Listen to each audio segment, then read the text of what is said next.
कबीरा रोड़ा होए रहो बाट का, तज मन का अभिमान। ऐसा कोई दास होए ताहे मिले भगवान। कबीर रोड़ा होए रहो बाट का, तज मन का अभिमान। वाहिगुरु जी का खालसा, वाहिगुरु जी की फतेह।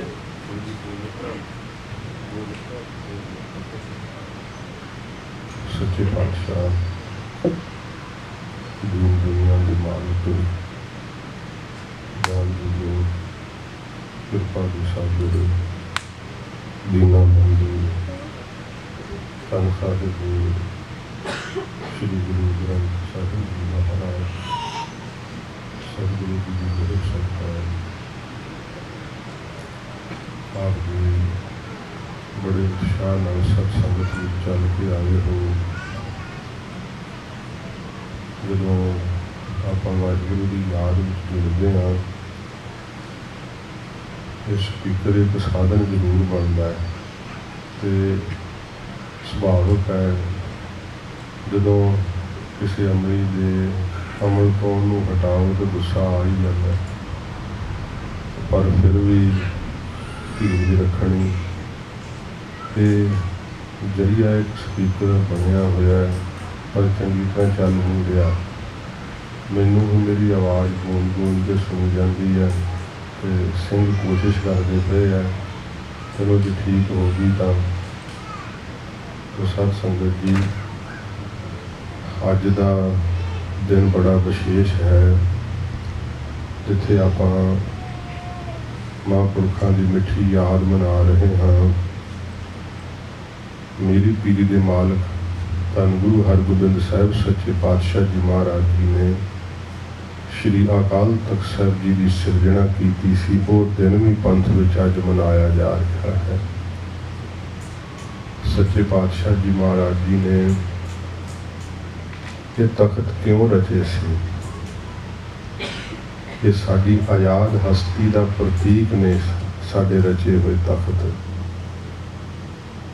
पर कौम की इस आज़ाद हस्ती कौम नूं भुला देण वास्ते बड़े यतन हो रहे हैं तो वो यतन कोई हुण बाहरों नहीं कर रहा, अंदरों भी बड़े यतन आरंभ हो गए कि कौम नूं अपनी आज़ाद हस्ती भुल जाए। उस समय दे मुगल बादशाह ने ये सख्त फरमान जारी किए हुए सी कि कोई घोड़े नहीं चढ़ सकता, हिला के नहीं बह सकता, कलगी नहीं ला सकता, दोहरी दस्तार नहीं बन सकता, धात के भांडे विच खा नहीं सकता। सच्चे पातशाह जी ने सब गुलामी दीयां जंजीरां तोड़ दित्तियां। सतगुरां जी ने महाराज जी ने जो पावन तख्त की रचना की है इहदे विच बाबा बुढ़ा साहिब ते भाई गुरदास साहिब जी ने सेवा विच हिस्सा पाया है और किसी तीसरे सिख नूं सतगुरां जी ने सेवा विच नहीं लाया। जदों जालम हुकूमत ने श्री अकाल तख्त साहिब नूं बंबां ते गोलियां नाल उड़ाया, जदों तख्त साहिब जी की सेवा होनी सी उस समय पहला जिहड़ा सारा मलबा वो हटाया गया तो जिहड़ा गुरु साहिब का उसारिया होया तख्त अज भी तुसीं शीशे में जिन निक्कियां इटां का दर्शन करते होवोगे उस समय वो भी चक्या जान लगा सी, पर उस समय सेवा करदे होया श्रीमान संत बाबा ठाकुर सिंह जी महाराज ने आख्या सी भी खालसा जी ये वो पवित्र थड़ा है जिसनों सतगुरां जी ने अपने हथीं ईंटां ला के बनाया है, इस करके इस थड़ा साहब नहीं ढाउणा है। श्री अकाल तख्त साहिब जी का नींह पत्थर जदों महाराज जी ने रखिया ना तो श्री अकाल तख्त साहिब की इमारत सचखंड श्री हरमंदिर साहिब नूं सीधी नहीं है। महाराज सच्चे पातशाह जी ने उसका मुख जे श्री अकाल तख्त साहिब वाल नूं खलो करके तकीए तो फिर सज्जे पासे नूं है तो जे हरमंदिर साहिब वाल नूं आपां मुख करके तकदे हैं तो फिर खब्बे पासे नूं मुख है थोड़ा, क्योंकि श्री अकाल तख्त साहिब के उस पवित्र थड़ा साहिब ते खलो करके सामने सचखंड श्री हरमंदिर साहिब का दर्शन नहीं हुंदा। ਭਗਤੀ ਦਾ ਸਤਿਕਾਰ ਕੀਤਾ ਹੈ ਤੇ ਸੱਚਖੰਡ ਸ੍ਰੀ ਹਰਿਮੰਦਰ ਸਾਹਿਬ ਜੀ ਦੇ ਅੱਗੇ ਸ੍ਰੀ ਅਕਾਲ ਤਖਤ ਸਾਹਿਬ ਜੀ ਦੀ ਪਵਿੱਤਰ ਇਮਾਰਤ ਮਹਾਰਾਜ ਜੀ ਨੇ ਝੁਕੀ ਹੋਈ ਵਿਖਾਈ ਹੈ। ਸੱਚੇ ਪਾਤਸ਼ਾਹ ਨੇ ਜੋ ਸੱਚਖੰਡ ਸ੍ਰੀ ਹਰਿਮੰਦਰ ਸਾਹਿਬ ਹੈ, ਇਹ ਸਾਡੇ ਦੇਗ ਦਾ ਪ੍ਰਤੀਕ ਹੈ। ਤੇ ਸਾਧ ਸੰਗਤ ਜੀ, ਜੋ ਸ੍ਰੀ ਅਕਾਲ ਤਖਤ ਸਾਹਿਬ ਹੈ, ਇਹ ਤੇਗ ਦਾ ਪ੍ਰਤੀਕ ਹੈ। ਮਹਾਰਾਜ ਸੱਚੇ ਪਾਤਸ਼ਾਹ ਜੀ ਨੇ 10ਵੇਂ ਜਾਮੇ ਵਿੱਚ ਦੇਗ ਤੇ ਤੇਗ ਦਾ ਸਿਧਾਂਤ ਬਖਸ਼ਿਸ਼ ਕੀਤਾ। ਉਹ ਇਹੀ ਸੀਗਾ ਮੀਰੀ ਤੇ ਪੀਰੀ ਦਾ ਸਿਧਾਂਤ। ਗੁਰੂ ਹਰਗੋਬਿੰਦ ਸਾਹਿਬ ਸੱਚੇ ਪਾਤਸ਼ਾਹ ਜੀ ਮਹਾਰਾਜ ਜੀ ਨੇ ਜ਼ਾਲਮ ਹਕੂਮਤਾਂ ਨੂੰ, ਉਹਨਾਂ ਤਖਤਾਂ ਨੂੰ ਮਹਾਰਾਜ ਜੀ ਨੇ ਅਕਾਲ ਦਾ ਤਖਤ ਰਾਜ ਕਰਕੇ ਚੁਣੌਤੀ ਦਿੱਤੀ ਕਿ ਤਖਤ ਸਦਾ ਹਕੂਮਤੀ ਤਖਤਾਂ ਤੋਂ ਆਜ਼ਾਦ ਹੈ। ਸ਼੍ਰੀ ਅਕਾਲ ਤਖਤ ਸਾਹਿਬ ਜੀ ਦੀ ਆਜ਼ਾਦ ਹਸਤੀ ਸਦਾ ਸਾਨੂੰ ਇਹ ਦਰਸਾਉਂਦੀ ਹੈ ਕਿ ਤੁਸੀਂ ਸਦਾ ਲਈ ਆਜ਼ਾਦ ਹੋ। ਤੋ ਸਤ ਸੰਗਤ ਜੀ, ਅੱਜ ਦਾ ਇਹ ਦਿਨ ਵੀ ਪੰਥ ਦੇ ਅੰਦਰ ਬੜੇ ਪਿਆਰ ਨਾਲ, ਸ਼ਰਧਾ ਨਾਲ ਮਨਾਇਆ ਜਾ ਰਿਹਾ ਹੈ। ਅੱਜ ਮਹਾਂਪੁਰਖਾਂ ਦੇ ਸੱਚਖੰਡ ਜਾਣ ਦਾ ਦਿਨ ਮਨਾਇਆ ਜਾ ਰਿਹਾ ਹੈ। ਤੋ ਗਲਾ ਮੇਰਾ ਥੋੜ੍ਹਾ ਜਿਹਾ ਥੱਲੇ ਹੈ ਤੇ ਆਵਾਜ਼ ਜਿਸ ਤਰ੍ਹਾਂ ਦੀ ਵੀ ਹੋਵੇ, ਆਪ ਜੀ ਨੇ ਪਿਆਰ ਸ਼ਰਧਾ ਨਾਲ ਹਾਜ਼ਰੀ ਭਰਨੀ, ਕਿਉਂਕਿ ਪਹਿਲਿਆਂ ਸਮਿਆਂ ਵਿੱਚ ਨਾ ਵਾਤਾਵਰਨ ਬੜਾ ਸ਼ਾਂਤ ਹੁੰਦਾ ਸੀ ਤੇ ਅਸੀਂ ਜਦੋਂ ਕਥਾ ਕਰਨ ਬਾਬਾ ਜੀ ਦੇ ਨਾਲ ਜਾਇਆ ਕਰਦੇ ਸਾਂ ਨਾਭਾ ਸਾਹਿਬ, ਉੱਥੇ ਕੁਝ ਬਜ਼ੁਰਗ ਉਹਨਾਂ ਸਮਿਆਂ ਵਿੱਚ ਉਹ ਸਨ ਜਿਨ੍ਹਾਂ ਨੇ ਵੱਡੇ ਮਹਾਂਪੁਰਸ਼ਾਂ ਦੀ ਰਸਨਾ ਤੋਂ ਕਥਾ ਸੁਣੀ ਸੀ। ਉੱਥੇ ਵੀ ਮਹਾਂਪੁਰਖ 2.5 ਮਹੀਨੇ ਰਹਿ ਕੇ ਕਥਾ ਕਰਿਆ ਕਰਦੇ। ਅੱਜ ਜੂਨ ਦੇ ਮਹੀਨੇ ਵਿੱਚ ਹੀ ਉੱਥੇ ਆਪਾਂ ਜਾਇਆ ਕਰਦੇ ਸਾਂ। ਮਹਾਂਪੁਰਖ ਵੀ ਜੂਨ, ਜੁਲਾਈ, ਅਗਸਤ ਤੱਕ ਉੱਥੇ ਰਿਹਾ ਕਰਦੇ ਸੀ। ਤੇ ਉਹਨਾਂ ਬਜ਼ੁਰਗਾਂ ਦੇ ਦੱਸਣ ਮੁਤਾਬਕ ਨਾਭਾ ਪਿੰਡ ਗੁਰਦੁਆਰੇ ਸਾਹਿਬ ਤੋਂ ਥੋੜ੍ਹਾ ਹਟਵਾਂ ਹੈ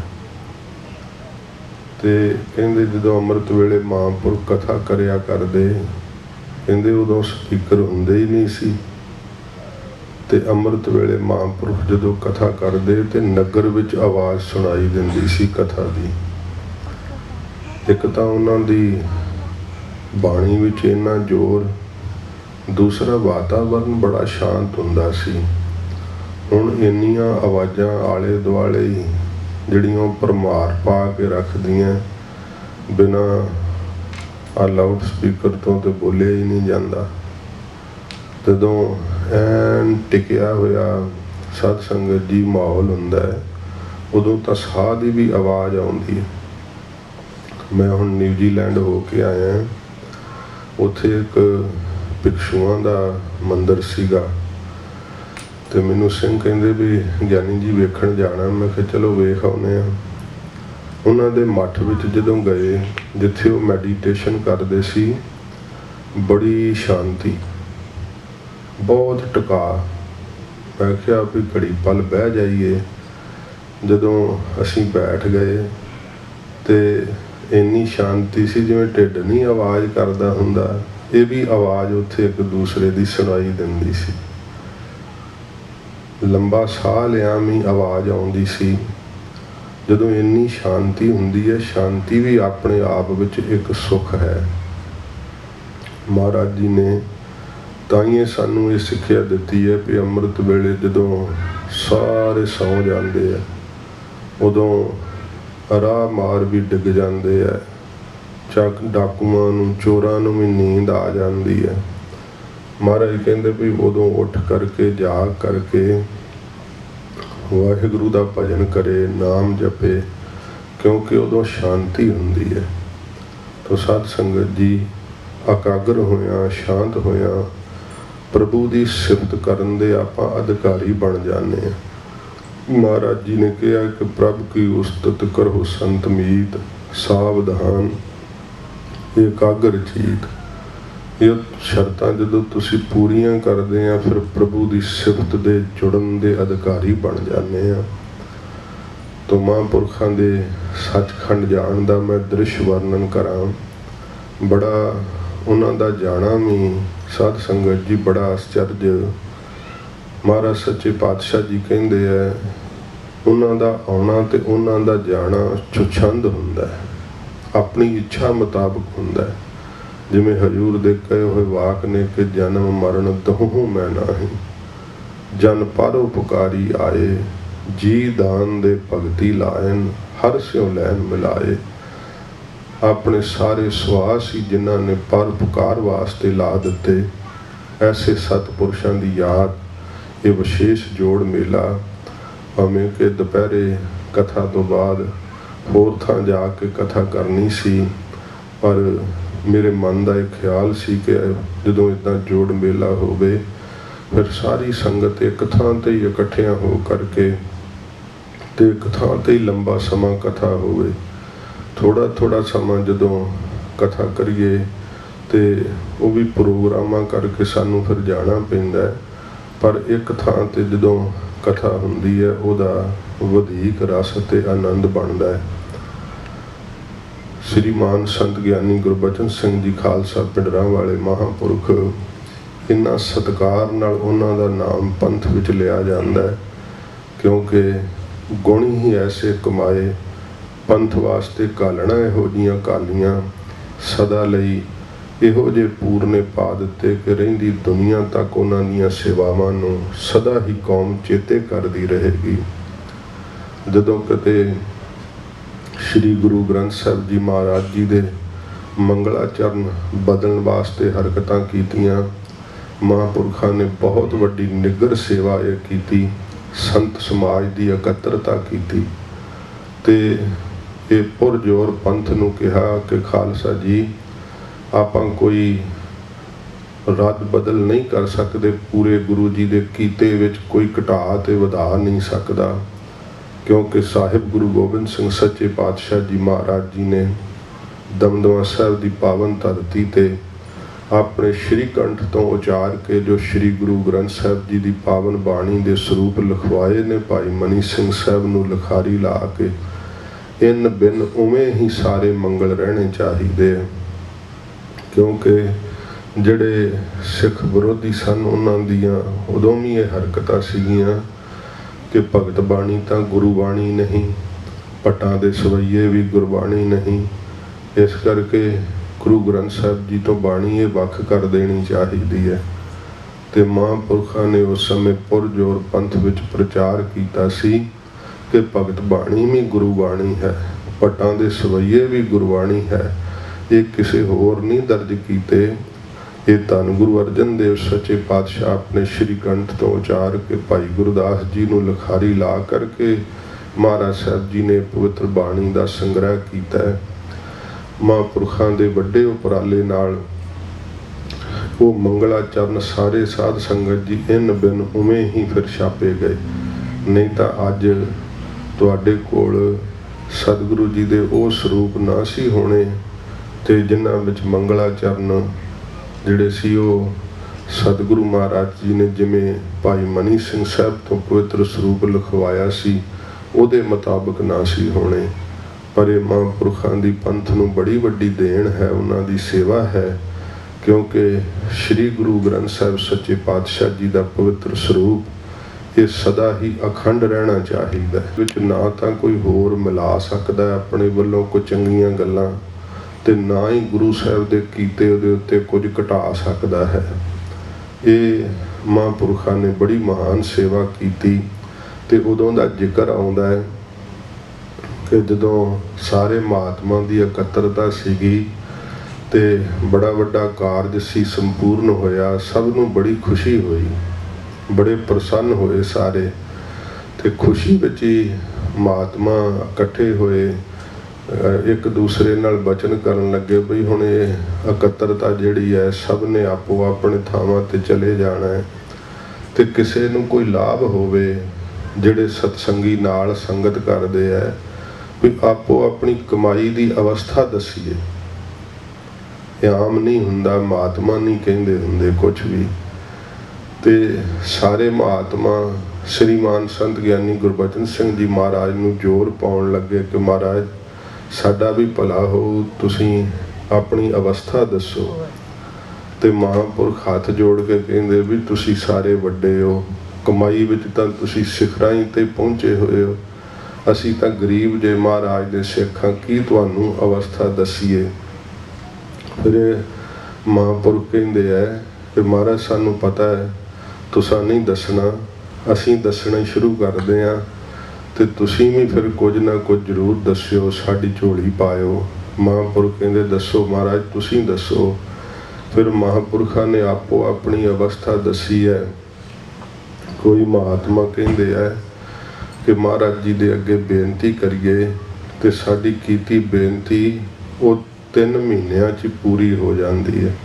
ਕੋਈ ਮਹਾਤਮਾ ਕਹਿੰਦੇ ਹੈ ਕਿ ਮਹਾਰਾਜ ਮਹੀਨੇ 'ਚ ਹੀ ਸਾਡੀ ਇੱਛਾ ਪੂਰੀ ਕਰ ਦਿੰਦੇ ਹੈ।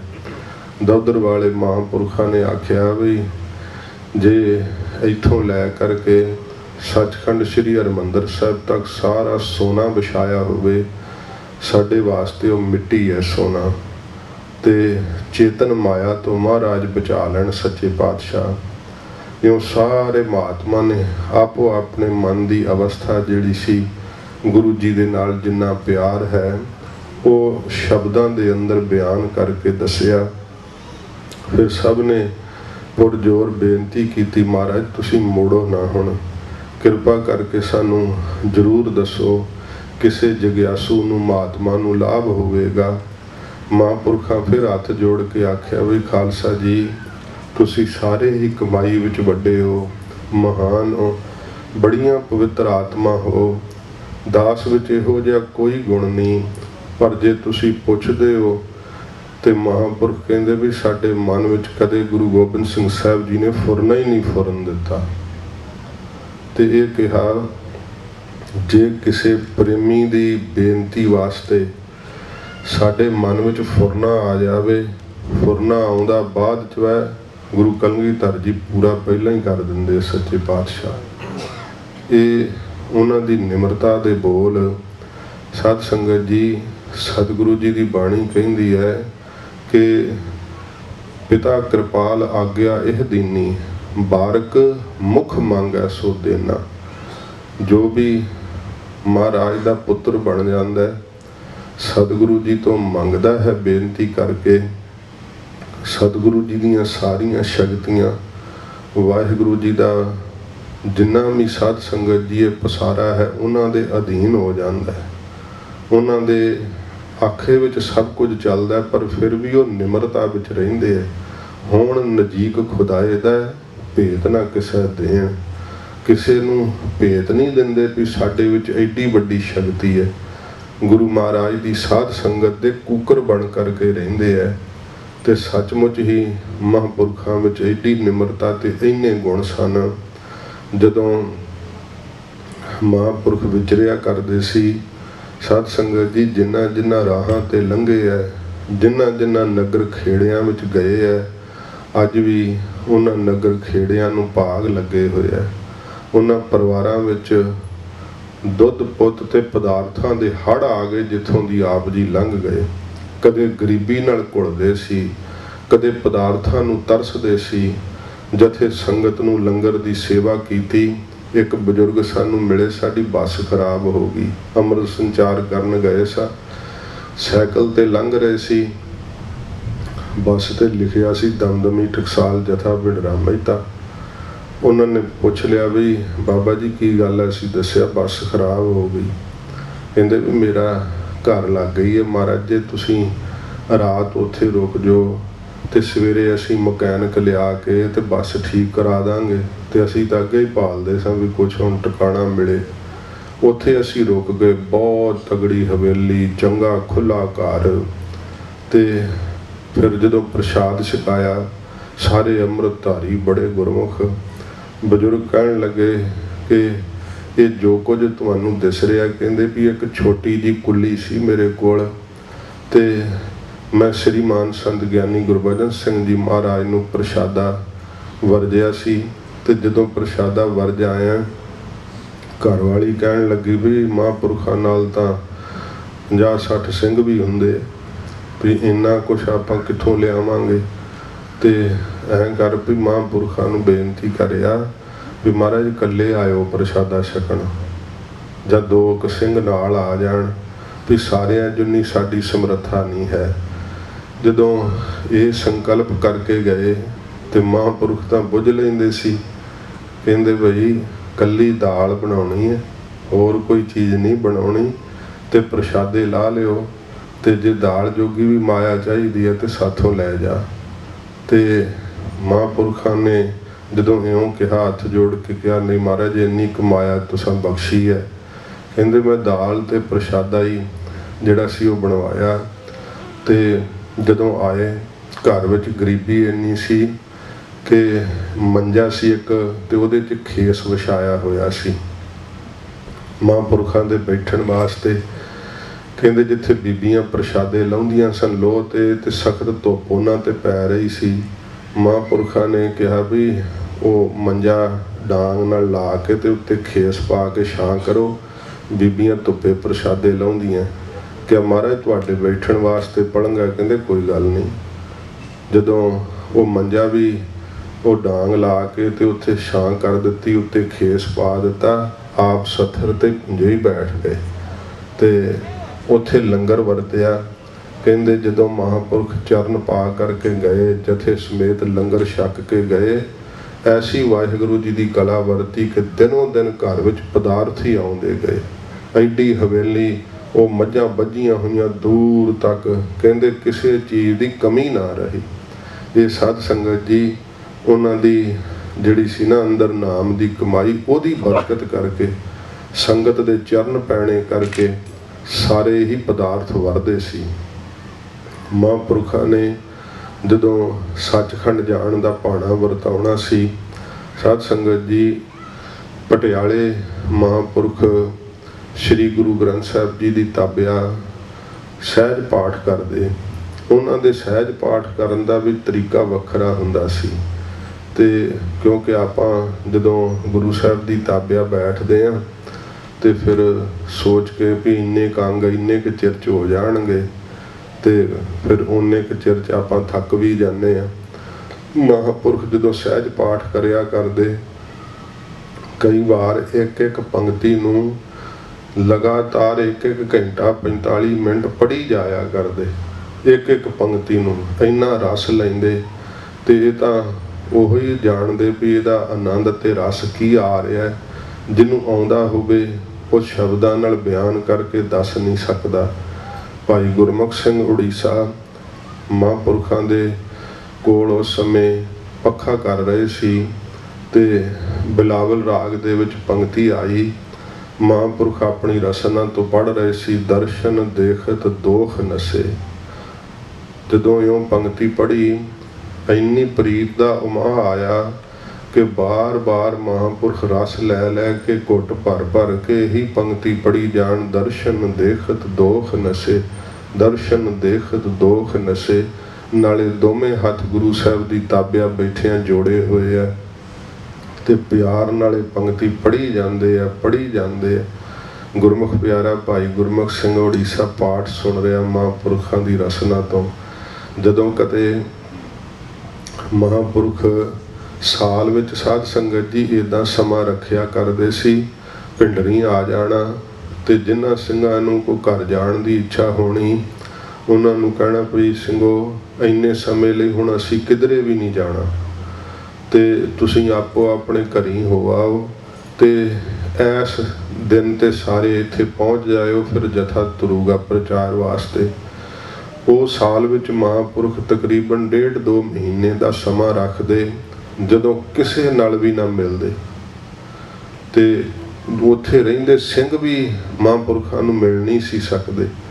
ਤੇ ਉਹ ਅਕਾਲ ਕੁਟੀਆ ਜਿੱਥੇ ਮਹਾਂਪੁਰਖ ਪ੍ਰਵੇਸ਼ ਕਰਕੇ ਭਜਨ ਬੰਦਗੀ ਵਿੱਚ ਲੀਨ ਹੋ ਜਾਂਦੇ ਤੇ ਜਿਹੜੇ ਰਹਿੰਦੇ ਸਿੰਘ ਉੱਥੇ, ਉਹਨਾਂ ਨੂੰ ਸਿਰਫ ਇੰਨੀ ਆਗਿਆ ਸੀ ਜਦੋਂ ਦੁਪਹਿਰ ਵਕਤ ਸਹਿਜ ਪਾਠ ਕਰਨਾ ਕਿ ਉਦੋਂ ਅੰਦਰ ਆ ਕੇ ਤੁਸੀਂ ਸਹਿਜ ਪਾਠ ਸੁਣ ਸਕਦੇ ਆ। ਤੇ ਵੇਖੋ ਇੰਨੀ ਕਮਾਈ ਵਾਲੇ ਮਹਾਂਪੁਰਖਾਂ ਦੀ ਰਸਨਾ ਤੋਂ ਜਦੋਂ ਗੁਰੂ ਸਾਹਿਬ ਦੀ ਬਾਣੀ ਸੁਣਨੀ, ਸੁਣਨ ਵਾਲਿਆਂ ਦੀ ਕਿਉਂ ਨਾ ਕਲਿਆਣ ਹੋਊਗੀ। ਜਦੋਂ ਇੰਨੀ ਪ੍ਰੀਤ ਨਾਲ, ਇੰਨੇ ਭਿੱਜੇ ਹੋਏ ਮਨ ਨਾਲ ਸਤਿਗੁਰਾਂ ਦੀ ਬਾਣੀ ਪੜ੍ਹੀ ਜਾਵੇ, ਪੱਥਰਾਂ 'ਤੇ ਅਸਰ ਹੋ ਜਾਂਦਾ। ਬਿਰਖਸ਼ਾਂ ਦੀ ਕੀ ਬਾਤ ਹੈ, ਮਨੁੱਖਾਂ ਦੀ ਕੀ ਬਾਤ ਹੈ, ਪੱਥਰਾਂ ਦੇ ਉੱਤੇ ਅਸਰ ਪੈ ਜਾਂਦਾ ਸਤਿਗੁਰੂ ਦੀ ਬਾਣੀ ਦਾ। ਉਹ ਮਹਾਂਪੁਰਖ ਬਾਰ-ਬਾਰ ਇਹ ਪੰਕਤੀ ਪੜ੍ਹ ਰਹੇ ਸੀ ਤੇ ਭਾਈ ਗੁਰਮੁਖ ਸਿੰਘ ਉੜੀਸਾ ਸੁਣ ਰਿਹਾ ਸੀ। ਮਹਾਰਾਜ ਇਉਂ 45 ਮਿੰਟ ਲਗਾਤਾਰ ਪੜ੍ਹਦੇ ਰਹੇ ਆ। ਦਰਸ਼ਨ ਦੇਖਤ ਦੋਖ ਨਸੇ, ਦਰਸ਼ਨ ਦੇਖਤ ਦੋਖ ਨਸੇ, ਕਬਹੂ ਨ ਹੋਵੋ ਦ੍ਰਿਸ਼ਟ ਅਗੋਚਰ ਜੀ ਕੈ ਸੰਗ ਬਸੈ, ਕਬਹੂ ਨ ਹੋਵੋ ਦ੍ਰਿਸ਼ਟ ਅਗੋਚਰ ਜੀ ਕੈ ਸੰਗ ਬਸੈ। ਇੱਦਾਂ ਰਸ ਲੈ ਲੈ ਕੇ ਬਾਣੀ ਪੜ੍ਹ ਰਹੇ ਸੀ, ਬੜੇ ਹੀ ਆਨੰਦ ਵਿੱਚ। ਸੰਤ ਬਾਬਾ ਜਰਨੈਲ ਸਿੰਘ ਜੀ ਮਹਾਂਪੁਰਖ ਕਥਾ ਕਰਦੇ ਆ, ਕਹਿੰਦੇ ਵੀ ਸਾਧੂ ਕਦੇ ਕਦੇ ਇੰਨੀ ਖੁਸ਼ੀ 'ਚ ਆਉਂਦੇ ਹੁੰਦੇ ਆ ਜਦੋਂ ਜਿਹੜਾ ਸਾਹਮਣੇ ਆ ਜਾਏ ਫਿਰ ਉਹਨੂੰ ਤਾਰ ਹੀ ਦਿੰਦੇ।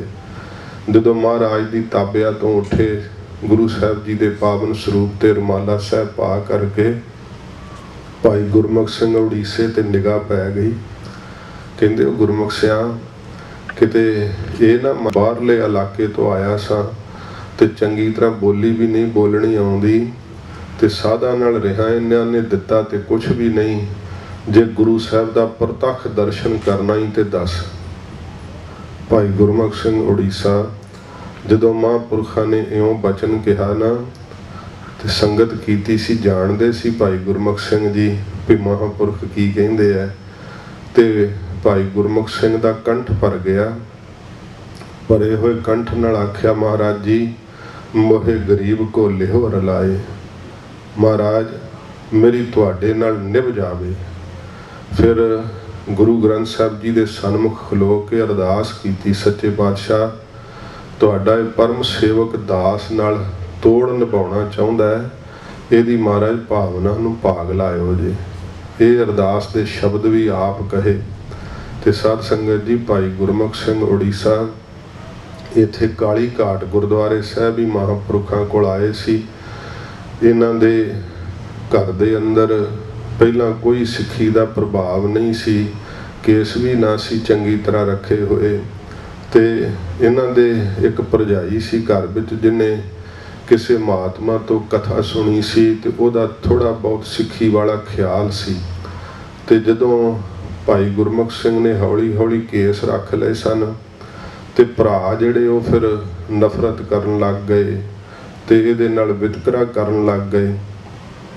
ਇੱਕ ਦਿਨ ਉਹਨਾਂ ਨੇ ਸਲਾਹ ਕੀਤੀ ਵੀ ਇਹਦੇ ਕੇਸ ਕੱਟ ਦਈਏ ਪਕੜ ਕੇ। ਤੇ ਜਦੋਂ ਉਹਨਾਂ ਸਲਾਹ ਕੀਤੀ, ਭਾਈ ਗੁਰਮੁਖ ਸਿੰਘ ਦੀ ਭਰਜਾਈ ਨੂੰ ਪਤਾ ਲੱਗ ਗਿਆ। ਉਹਨੇ ਆਪਣੇ ਕੁਝ ਗਹਿਣੇ ਸੀ ਦੇ ਕੇ ਆਖਿਆ, ਭਈ ਗੁਰਮੁਖ ਸਿੰਘ ਜਿਹੜੇ ਤੇਰੇ ਕੋਲੋਂ ਸਿੱਖੀ ਬਚਾਈ ਜਾਂਦੀ ਹੈ ਤੇ ਬਚਾ ਲੈ, ਤੇਰੇ ਭਰਾਵਾਂ ਨੇ ਅੱਜ ਮਤਾ ਪਕਾ ਲਿਆ, ਤੇਰੇ ਕੇਸ ਕੱਟ ਦੇਣੇ ਆ। ਭਾਈ ਗੁਰਮੁਖ ਸਿੰਘ ਉੱਥੋਂ ਰੇਲ ਪਕੜ ਕੇ ਤੇ ਕਲਕੱਤੇ ਆ ਗਏ ਸੀ ਤੇ ਉੱਥੇ ਆ ਕੇ ਪੁੱਛਦੇ ਫਿਰਦੇ ਸੀ ਵੀ ਮੈਂ ਸਿੱਖੀ ਕਮਾਉਣੀ ਹੈ, ਕਿਤੇ ਕੋਈ ਜਗ੍ਹਾ ਕੋਈ ਥਾਂ ਹੋਵੇ ਜਿੱਥੇ ਮੈਂ ਵੀ ਸਿੱਖੀ ਕਮਾ ਸਕਾਂ। ਤੇ ਉੱਥੇ ਜਿਹੜੇ ਜਾਣਕਾਰ ਸੀ ਉਹਨਾਂ ਫਿਰ ਦੱਸ ਦਿੱਤਾ ਵੀ ਭਿੰਡਰਾਂ ਵਾਲਾ ਜਥਾ ਆਇਆ ਹੋਇਆ ਵੀ ਕਾਲੀ ਘਾਟ ਗੁਰਦੁਆਰੇ ਸਾਹਿਬ ਚਲੇ ਜਾ। ਭਾਈ ਗੁਰਮੁਖ ਸਿੰਘ ਦੇ ਕੱਛਾ ਪਾਇਆ ਹੋਇਆ ਸੀ ਤੇ ਪਾਟੀ ਕਮੀਜ਼ ਸੀ। ਤੇ ਜਦੋਂ ਉੱਥੇ ਗਏ ਆ, ਮਹਾਂਪੁਰਖ ਬਰਾਜੇ ਹੋਏ ਸਨ। ਭਾਈ ਗੁਰਮੁਖ ਸਿੰਘ ਪੈਂਦ ਵਾਲੇ ਪਾਸੇ ਖਲੋ ਗਿਆ ਆ ਕਰਕੇ।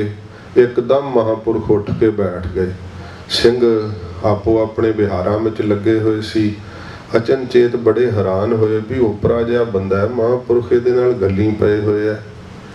ਤੇ ਭੱਜ ਕੇ ਗਏ ਤੇ ਭਾਈ ਗੁਰਮੁਖ ਸਿੰਘ ਉੜੀਸੇ ਨੂੰ ਪਾਸੇ ਕਰਨ ਲੱਗੇ। ਮਹਾਂਪੁਰਖਾਂ ਰੋਕ ਦਿੱਤਾ ਬਈ ਕੋਈ ਇਹਨੂੰ ਹੱਥ ਨਾ ਲਾਇਓ। ਕਹਿੰਦੇ ਮਹਾਰਾਜ ਇਹ ਤੇ ਪਤਾ ਨਹੀਂ ਕਿੱਥੋਂ ਆਇਆ ਹੈ। ਮਹਾਂਪੁਰਖ ਕਹਿੰਦੇ ਬਈ ਸਾਨੂੰ ਪਤਾ ਜਿੱਥੋਂ ਆਇਆ ਹੈ। ਫਿਰ ਕਹਿਣ ਲੱਗੇ ਵੀ ਇਹਨੂੰ ਚੋਲਾ ਦੇ ਦਿਓ। ਕਿਹਾ ਮਹਾਰਾਜ ਚੋਲਾ ਦੇਤਾ ਤੇ ਲੈ ਕੇ ਚੋਲਾ ਜਾਂ ਪੋਥੀ ਸਾਹਿਬ ਲੈ ਕੇ ਭੱਜ ਜਾਏਗਾ, ਕਿਹੜਾ ਜਾਣਦੇ ਆ। ਫਿਰ ਮਹਾਂਪੁਰਖਾਂ ਆਖਿਆ ਵੀ ਬੜਾ ਤਾੜ ਕੇ ਵੀ ਅਸੀਂ ਜਾਣ ਲਿਆ ਤੇ ਕੋਈ ਇਹਦੇ ਤੇ ਕੋਈ ਪ੍ਰਸ਼ਨ ਨਹੀਂ ਕਰਨਾ, ਇਹਨੂੰ ਚੋਲਾ ਦੇ ਦਿਓ। ਭਾਈ ਗੁਰਮੁਖ ਸਿੰਘ ਨੂੰ ਪਹਿਲੀ ਮਿਲਣੀ ਤੇ ਮਹਾਂਪੁਰਖਾਂ ਨੇ ਜਥੇ ਵਿੱਚ ਰੱਖ ਲਿਆ। ਤੇ ਫਿਰ ਅੱਗੇ ਜਿਹੜੇ ਮਹਾਂਪੁਰਖਾਂ ਤੋਂ ਪੜ੍ਹੇ ਹੋਏ ਵਿਦਿਆਰਥੀ ਹੁੰਦੇ ਸੀ ਨਾ, ਉਹ ਸੰਥਿਆ ਕਰਾਉਂਦੇ ਹੁੰਦੇ ਸੀ। ਪਰ ਭਾਈ ਗੁਰਮੁਖ ਸਿੰਘ ਉੜੀਸੇ ਨੂੰ ਮਹਾਂਪੁਰਖਾਂ ਆਪ ਸੰਥਿਆ ਕਰਾਈ ਸੀ ਖੁਦ। ਤੇ ਉਹਦਾ ਏਡਾ ਜੀਵਨ ਸੀ ਕਿ ਮਹਾਂਪੁਰਖਾਂ ਦੇ ਉਸ ਸ਼ਖਸੀਅਤ ਦਾ ਏਡਾ ਪ੍ਰਭਾਵ ਪਿਆ। ਪਟਿਆਲੇ ਵਿੱਚ ਹੀ ਇੱਕ ਵਾਰ ਗਾਡੀ ਗੇੜਦਿਆਂ ਹੋਇਆਂ ਉਹ ਗਾਡੀ ਪਾਣੀ ਭਰਨ ਵਾਸਤੇ ਹੁੰਦੀ। ਸਾਧ ਸੰਗਤ ਜੀ ਜਿਹੜੀਆਂ ਹਲਟਾਂ ਫੇਰੀ ਦੀਆਂ ਨਾ ਤੇ ਪਾਣੀ ਵੱਡੀਆਂ ਹੌਜੀਆਂ ਵਿੱਚ ਭਰਦਾ ਤੇ ਫਿਰ ਉੱਥੇ ਅੱਗੇ ਟੂਟੀਆਂ ਲੱਗੀਆਂ ਹੁੰਦੀਆਂ ਤੇ ਭਾਈ ਗੁਰਮੁਖ ਸਿੰਘ ਅੰਮ੍ਰਿਤ ਵੇਲੇ ਤੋਂ ਲੈ ਕੇ ਗਾਡੀ ਗੇੜਦੇ ਰਹਿਣਾ, ਲੰਗਰ ਵਾਸਤੇ ਜਲ ਭਰਨਾ, ਸਾਰੇ ਜਥੇ ਦੇ ਸਿੰਘਾਂ ਵਾਸਤੇ ਇਸ਼ਨਾਨ ਲਈ ਜਲ ਭਰਨਾ। ਉਹ ਗਾਡੀ ਛੁਟਕ ਕੇ ਘੁੰਮ ਕੇ ਭਾਈ ਗੁਰਮੁਖ ਸਿੰਘ ਦੀ ਸੱਜੀ ਲੱਤ ਤੋਂ ਗੋਡੇ ਦੇ ਥੱਲੇ ਵੱਜੀ ਆ ਕੇ ਤੇ ਗਾਜਰ ਵਾਂਗ ਲੱਤ ਦੀ ਹੱਡੀ ਟੁੱਟ ਗਈ ਸੀ। ਤੇ ਜਦੋਂ ਲੱਤ ਦੀ ਹੱਡੀ ਟੁੱਟ ਗਈ, ਮਹਾਂਪੁਰਖਾਂ ਨੇ ਵੈਦ ਕੋਲੋਂ ਦਵਾਈ ਮੰਗਵਾਈ। ਭਾਈ ਗੁਰਮੁਖ ਸਿੰਘ ਨੇ ਵੈਦ ਤੋਂ ਇਲਾਜ ਕਰਾਉਣ ਵਾਸਤੇ ਇਨਕਾਰ ਕਰ ਦਿੱਤਾ। ਮਹਾਰਾਜ, ਮੈਂ ਗੁਰੂ ਘਰ ਦੀ ਮਾਇਆ ਨਹੀਂ ਖਰਾਬ ਕਰਨੀ, ਆਪੇ ਲੱਤ ਠੀਕ ਹੋ ਜਾਏਗੀ। ਫਿਰ ਮਹਾਂਪੁਰਖਾਂ ਲੰਗਰ ਵਿੱਚੋਂ ਦੇਸੀ ਘਿਓ ਜਿਹੜਾ ਸੀ ਭਾਈ ਗੁਰਮੁਖ ਸਿੰਘ ਨੂੰ ਦਵਾਇਆ ਤੇ ਭਾਈ ਗੁਰਮੁਖ ਸਿੰਘ ਨੇ ਵਾਪਸ ਉਹ ਘਿਓ ਲੰਗਰ 'ਚ ਹੀ ਪਾ ਦਿੱਤਾ। ਕਿਹਾ, ਮਹਾਰਾਜ ਮੈਂ ਗੁਰੂ ਘਰ ਦਾ ਘਿਓ ਨਹੀਂ ਖਰਾਬ ਕਰਨਾ। ਆਪਣੇ ਆਪ ਹੀ ਲੱਤ ਨੂੰ ਜੋੜ ਪੈ ਗਿਆ ਸੀ। ਇੰਨੀ ਨਿਰਵਿਰਤੀ ਸੀ ਭਾਈ ਗੁਰਮੁਖ ਸਿੰਘ ਦੇ ਅੰਦਰ। ਭਾਵੇਂ ਵੇਖਣ ਨੂੰ ਤਾਂ ਰੰਗ ਕਾਲਾ ਸੀ, ਕੋਈ ਸ਼ਕਲ ਸੂਰਤ ਵਾ ਵੇਖਣ ਨੂੰ ਚੰਗੀ ਨਹੀਂ ਸੀ, ਪਰ ਅੰਦਰੋਂ ਭਾਈ ਗੁਰਮੁਖ ਸਿੰਘ ਦਾ ਬੜਾ ਹੀ ਸੋਹਣਾ ਸਰੂਪ ਬਣ ਗਿਆ ਸੀ। ਸਤਿਗੁਰੂ ਜੀ ਦੀ ਸਿੱਖੀ ਦੇ ਪਿਆਰ ਵਿੱਚ ਮਨ ਭਿੱਜ ਗਿਆ ਸੀਗਾ। ਜਦੋਂ ਇਹ ਘਟਨਾ ਪਟਿਆਲੇ ਵਿੱਚ ਹੋਈ ਕਿ ਮਹਾਂਪੁਰਖਾਂ ਆਪ ਅਰਦਾਸ ਕੀਤੀ, ਫਿਰ ਦੂਸਰੀ ਵਾਰ ਮਹਿਤੇ ਵਿਖੇ ਮਹਾਂਪੁਰਖ ਬਾਣੀ ਸੁਣ ਰਹੇ ਸੀ ਤੇ ਭਾਈ ਗੁਰਮੁਖ ਸਿੰਘ ਆਪਣੀਆਂ ਸਾਰੀਆਂ ਹੀ ਚੀਜ਼ਾਂ ਉੱਥੇ ਚੁੱਕ ਕੇ ਲੈ ਆਏ। ਪੋਥੀਆਂ ਸਾਹਿਬ ਵਾਲਾ ਟਰੰਕ, ਜੋ ਚੋਲੇ ਇੱਕ ਦੋ ਸਨ, ਜੋ ਚੱਪਲਾਂ ਸਨ ਤੇ ਦਸਤਾਰਾਂ, ਜੋ ਕੁਝ ਵੀ ਸਭ ਕੁਝ ਲੈ ਆਂਦਾ। ਤੇ ਮਹਾਂਪੁਰਖ ਬਾਣੀ ਸੁਣਦਿਆਂ ਜਦੋਂ ਧਿਆਨ ਪਿਆ ਤੇ ਹੱਥ ਜੋੜ ਕੇ ਭਾਈ ਗੁਰਮੁਖ ਸਿੰਘ ਕਹਿੰਦੇ, ਮਹਾਰਾਜ ਜੀ ਮੇਰੀ ਅਰਦਾਸ ਕਰੋ, ਮੈਂ ਆਪ ਜੀ ਨੂੰ ਸਰਬੰਸ ਭੇਟ ਕਰਨਾ ਹੈ। ਤੇ ਮਹਾਂਪੁਰਖ ਉੱਠ ਗਏ ਪਲੰਘੇ ਤੋਂ ਤੇ ਪਲੰਘੇ ਤੋਂ ਉੱਠ ਕੇ ਅਰਦਾਸ ਕੀਤੀ, ਮਹਾਰਾਜ ਜੀ ਆਪ ਜੀ ਦੇ ਨਿਮਾਣੇ ਸਿੱਖ ਨੇ ਆਪਣਾ ਸਰਬੰਸ ਹੀ ਭੇਟ ਕਰ ਦਿੱਤਾ, ਇਹਦੀ ਸ਼ਰਧਾ ਨੂੰ ਭਾਗ ਲਾਇਓ। ਸਿੰਘ ਬੜੇ ਹੱਸੇ। ਮਹਾਂਪੁਰਖਾਂ ਅਰਦਾਸ ਕੀਤੀ ਤੇ ਸਿੰਘਾਂ ਨੇ ਕਿਉਂ ਹੱਸਣਾ ਹੀ ਸੀ ਸੁਭਾਵਿਕ, ਵੀ ਇਹ ਚੀਜ਼ਾਂ ਤਾਂ ਸਾਰੀਆਂ ਮਾਮੂਲੀ ਜੀਆਂ, ਇਹਦੇ ਨਾਲ ਸਰਬੰਸ ਭੇਟ ਕੀ ਹੋ ਗਿਆ। ਤੇ ਸਿੰਘਾਂ ਨੇ ਕਿਹਾ ਵੀ ਫਿਰ ਮਹਾਂਪੁਰਖਾਂ ਨੂੰ, ਕਹਿੰਦੇ ਮਹਾਰਾਜ ਆ ਪੋਥੀਆਂ ਸਾਹਿਬ ਵੀ ਤਾਂ ਇਹਨੂੰ ਜਥੇ 'ਚੋਂ ਹੀ ਦਿੱਤੀਆਂ ਸੀਗੀਆਂ, ਆ ਜਿਹੜੇ ਦੋ ਜੋੜੇ ਚੋਲੇ ਦਿੱਤੇ ਐ ਇਹ ਵੀ ਤਾਂ ਇਹਨੂੰ ਦਸਤਾਰਾਂ ਤੁਹਾਡੇ ਕੋਲੋਂ ਇੱਥੋਂ ਪ੍ਰਾਪਤ ਹੋਈਆਂ। ਮਹਾਂਪੁਰਖ ਕਹਿੰਦੇ ਭਾਵੇਂ ਇੱਥੋਂ ਹੀ ਮਿਲੀਆਂ, ਪਰ ਇਸ ਦੀ ਮਿਹਰ ਸੀ ਨਾ ਇਹਦੇ ਉੱਤੇ, ਅੱਜ ਇਹਨੇ ਸਰੀਰ ਸਮੇਤ ਇਹ ਸਭ ਕੁਝ ਹੀ ਸਾਨੂੰ ਭੇਟ ਕਰ ਦਿੱਤਾ, ਮਿਹਰ ਹੀ ਛੱਡ ਦਿੱਤੀ ਹੈ। ਇਹ ਸਾਧ ਸੰਗਤ ਜੀ ਵੇਖੋ, ਤਿਆਗ ਤਾਂ ਭਾਵੇਂ ਲੱਖ ਹੋਵੇ ਤੇ ਭਾਵੇਂ ਕੱਖ ਹੋਵੇ, ਤਿਆਗ ਤਾਂ ਤਿਆਗ ਹੀ ਹੁੰਦਾ ਹੈ। ਤੇ ਨਾਲੇ ਹਉ ਦਾ ਤਿਆਗ ਕਰਨਾ, ਤੇ ਭਾਵੇਂ ਲੱਖਾਂ ਤਿਆਗ ਦੇਵੇ, ਜੇ ਹਉ ਨਹੀਂ ਤਿਆਗਦਾ, ਬਿਨ ਹਉ ਤਿਆਗ ਕਹਾਂ ਕਉ ਤਿਆਗੀ, ਫਿਰ ਕਿੱਥੋਂ ਤਿਆਗੀ ਅਖਵਾ ਸਕਦਾ ਹੈ। ਜਦੋਂ ਮਹਾਂਪੁਰਖਾਂ ਨੇ ਅਰਦਾਸ ਕੀਤੀ, ਭਾਈ ਗੁਰਮੁਖ ਸਿੰਘ ਸੱਚੇ ਪਾਤਸ਼ਾਹ ਮਹਾਰਾਜ ਜੀ ਦੀ ਐਸੀ ਕਲਾ ਉਹਨਾਂ ਦੇ ਅੰਦਰ ਵਰਤੀ, ਉਹਨਾਂ ਦੇ ਮਨ ਦੀ ਇਹ ਭਾਵਨਾ ਸੀਗੀ ਕਿ ਮਹਾਂਪੁਰਖਾਂ ਦੇ ਨਾਲ ਮੇਰੀ ਨਿਭ ਜਾਵੇ। ਤੇ ਸਤ ਸੰਗਤ ਜੀ, ਜਦੋਂ ਮਹਾਂਪੁਰਖਾਂ ਦੇ ਸੱਚਖੰਡ ਜਾਣ ਦਾ ਵਕਤ ਆਇਆ, ਜਿਸ ਰਾਤ ਮਹਾਂਪੁਰਖਾਂ ਨੇ ਇਹ ਪਾਣਾ ਵਰਤਾਇਆ ਅੰਮ੍ਰਿਤ ਵੇਲੇ, ਤੇ ਦਾਸ ਨੇ ਅੱਗੇ ਵੀ ਜ਼ਿਕਰ ਕੀਤਾ ਸੀ, ਉਸ ਰਾਤ ਮਹਾਂਪੁਰਖਾਂ ਰੋਜ਼ ਦੇ ਨਿਯਮ ਤੋਂ ਵੱਧ ਕਥਾ ਕੀਤੀ ਸੀ ਸ਼ਾਮ ਦੀ। ਧੰਨ ਗੁਰੂ ਗੋਬਿੰਦ ਸਿੰਘ ਸਾਹਿਬ ਜੀ ਮਹਾਰਾਜ ਦੇ ਵਿਆਹ ਦਾ ਪ੍ਰਸੰਗ ਸੀ। ਸਤਿਗੁਰਾਂ ਜੀ ਦੇ ਮਾਤਾ ਅਜੀਤ ਕੌਰ ਜੀ ਨਾਲ ਸੱਚੇ ਪਾਤਸ਼ਾਹ ਜੀ ਦੇ ਵਿਆਹ ਦਾ ਪ੍ਰਸੰਗ ਉਹ ਚੱਲ ਰਿਹਾ ਸੀ। ਭਾਵੇਂ ਕਿ ਸੰਤ ਕਰਤਾਰ ਸਿੰਘ ਜੀ ਮਹਾਰਾਜ ਪਾਠ ਕਰਦਿਆਂ ਹੋਇਆ ਆਖਿਆ ਕਿ ਤੁਹਾਡੀ ਸਿਹਤ ਨਹੀਂ ਠੀਕ, ਤੇ ਮਹਾਰਾਜ ਸਮਾਪਤੀ ਕਰ ਦਿਓ। ਤੇ ਅੱਗੋਂ ਕਿਹਾ ਬਈ ਪਾਠ ਕਰਦਿਆਂ ਕੀ ਔਖਾ, ਛੇਤੀ ਆਪਾਂ ਸਮਾਪਤੀ ਕਰ ਦੇਣੀ ਹੈ, ਤੇ ਹੋਰ ਪਾਠ ਕਰ, ਅੱਜ ਹੋਰ ਕਥਾ ਕਰੀਏ। ਜਿਵੇਂ ਸਾਧ ਸੰਗਤ ਜੀ ਸਰੀਰ ਛੱਡਣਾ ਸੀ ਤੇ ਉਹ ਮਾਹ ਆ ਰਿਹਾ ਸੀ ਵੀ ਅੱਜ ਆਖਰੀ ਕਥਾ ਹੈ। ਆਪਣੇ ਜੀਵਨ ਵਿੱਚ ਉਹਨਾਂ ਨੇ 27 ਕਥਾ ਕੀਤੀਆਂ ਸ੍ਰੀ ਗੁਰੂ ਗ੍ਰੰਥ ਸਾਹਿਬ ਜੀ ਮਹਾਰਾਜ ਦੀਆਂ, ਤੇ ਉਹਨਾਂ ਦੀਆਂ ਕੀਤੀਆਂ ਹੋਈਆਂ ਕਥਾ ਦੀਆਂ ਟੇਪ ਰਿਕਾਰਡਾਂ ਕਈ ਵਾਰ ਸੁਣਦਿਆਂ ਹੋਇਆਂ, ਭਗਤ ਬਾਣੀ ਦੇ ਵਿੱਚ ਮਹਿੰਗੇ ਸ਼ਬਦਾਂ ਦੇ ਅਰਥ ਜਦੋਂ ਆਉਂਦੇ ਹੈ, ਤੇ ਇੱਕ ਸ਼ਬਦ ਦੇ ਅਰਥ ਕਰਦਿਆਂ ਮਹਾਂਪੁਰਖਾਂ ਜਦੋਂ ਚੌਥਾ ਅਰਥ ਕੀਤਾ ਨਾ, ਤੇ ਸਮਾਪਤੀ ਕਰਨ ਲੱਗੇ ਨਾਲ ਹੀ ਵਿਦਿਆਰਥੀਆਂ ਨੂੰ ਕਿਹਾ ਬਈ ਇਹ ਅਰਥ ਲਿਖ ਲਿਆ ਜੇ, ਇਹ ਤੁਹਾਨੂੰ ਟੀਕਿਆਂ ਵਿੱਚੋਂ ਨਹੀਂ ਲੱਭਣੇ। ਕੋ ਅਗੰਮੀ ਅਰਥ ਕਰਿਆ ਕਰਦੇ ਸੀ। ਤੇ ਉਹਨਾਂ ਦੀਆਂ ਉਹ ਟੇਪ ਰਿਕਾਰਡਾਂ ਸਾਧ ਸੰਗਤ ਜੀ ਅੱਜ ਵੀ ਬਹੁਤ ਵੱਡੀ ਦੇਣ ਨੇ ਪੰਥ ਵਾਸਤੇ। ਤੇ ਕੁਝ ਕੁ ਵਿਦਿਆਰਥੀਆਂ ਨੇ, ਜਿਵੇਂ ਗਿਆਨੀ ਪ੍ਰੀਤਮ ਸਿੰਘ ਜੀ ਲਿਖਾਰੀ ਜੀ ਦਾ ਦਾਸ ਨੇ ਜ਼ਿਕਰ ਕੀਤਾ ਸੀ, ਮਹਾਂਪੁਰਖ ਜਿਵੇਂ ਜਿਵੇਂ ਕਥਾ ਕਰਦੇ, ਧੰਨ ਹਨ ਉਹ ਵੀ ਜਿਹੜੇ ਨਾਲ ਨਾਲ ਲਿਖੀ ਜਾਂਦੇ ਸੀਗੇ ਕਿ ਸ਼ਬਦਾਂ ਦੇ ਮਹਿੰਗੇ ਅਰਥ, ਜਿਵੇਂ 12ਵਾਂ ਮਾਝ ਦੀ ਕਥਾ ਮਹੀਨੇ ਬਾਅਦ ਜਿਵੇਂ ਮਹੀਨਾ ਚੜ੍ਹਦਾ ਤੇ ਉਹ ਸਾਰੀ ਹੀ ਕਥਾ ਮਹਾਂਪੁਰਖਾਂ ਦੀ ਰਚਨਾ ਤੋਂ ਹੋਈ, ਲਿਖੀ ਹੋਈ ਹੈ ਕਾਪੀਆਂ ਦੇ ਅੰਦਰ। ਉਹਨਾਂ ਸਮਿਆਂ ਵਿੱਚ ਅੱਜ ਕੱਲ੍ਹ ਵਰਗੇ ਸਾਧਨ ਨਹੀਂ ਸੀਗੇ।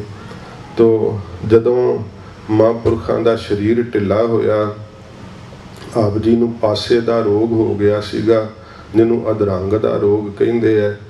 ਤੇ ਜਦੋਂ ਇਹ ਮਹਾਂਪੁਰਖਾਂ ਦੇ ਸਰੀਰ ਦੇ ਉੱਪਰ ਅਟੈਕ ਹੋਇਆ ਸੀ ਸਾਧ ਸੰਗਤ ਜੀ, ਉਸ ਸਮੇਂ ਮਹਾਂਪੁਰਖਾਂ ਨੇ ਭਾਵੇਂ ਕੁਝ ਸਮਾਂ ਸਰੀਰ ਢਿੱਲਾ ਕਰਕੇ ਕਥਾ ਨਹੀਂ ਕੀਤੀ, ਪਰ ਜਦੋਂ ਸਰੀਰ ਵਿੱਚ ਫਿਰ ਬਲ ਭਰਿਆ, ਆਪ ਜੀ ਦੀ ਰਸਨਾ ਤੇ ਥੋੜਾ ਜਿੰਨਾ ਵੀ ਅਸਰ ਨਹੀਂ ਸੀ, ਉਵੇਂ ਹੀ ਚੜ੍ਹਦੀ ਕਲਾ ਸਹਿਤ ਫਿਰ ਸਤਿਗੁਰੂ ਜੀ ਦੀ ਬਾਣੀ ਦੀ ਕਥਾ ਸੰਗਤਾਂ ਨੂੰ ਸੁਣਾਉਂਦੇ ਰਹੇ।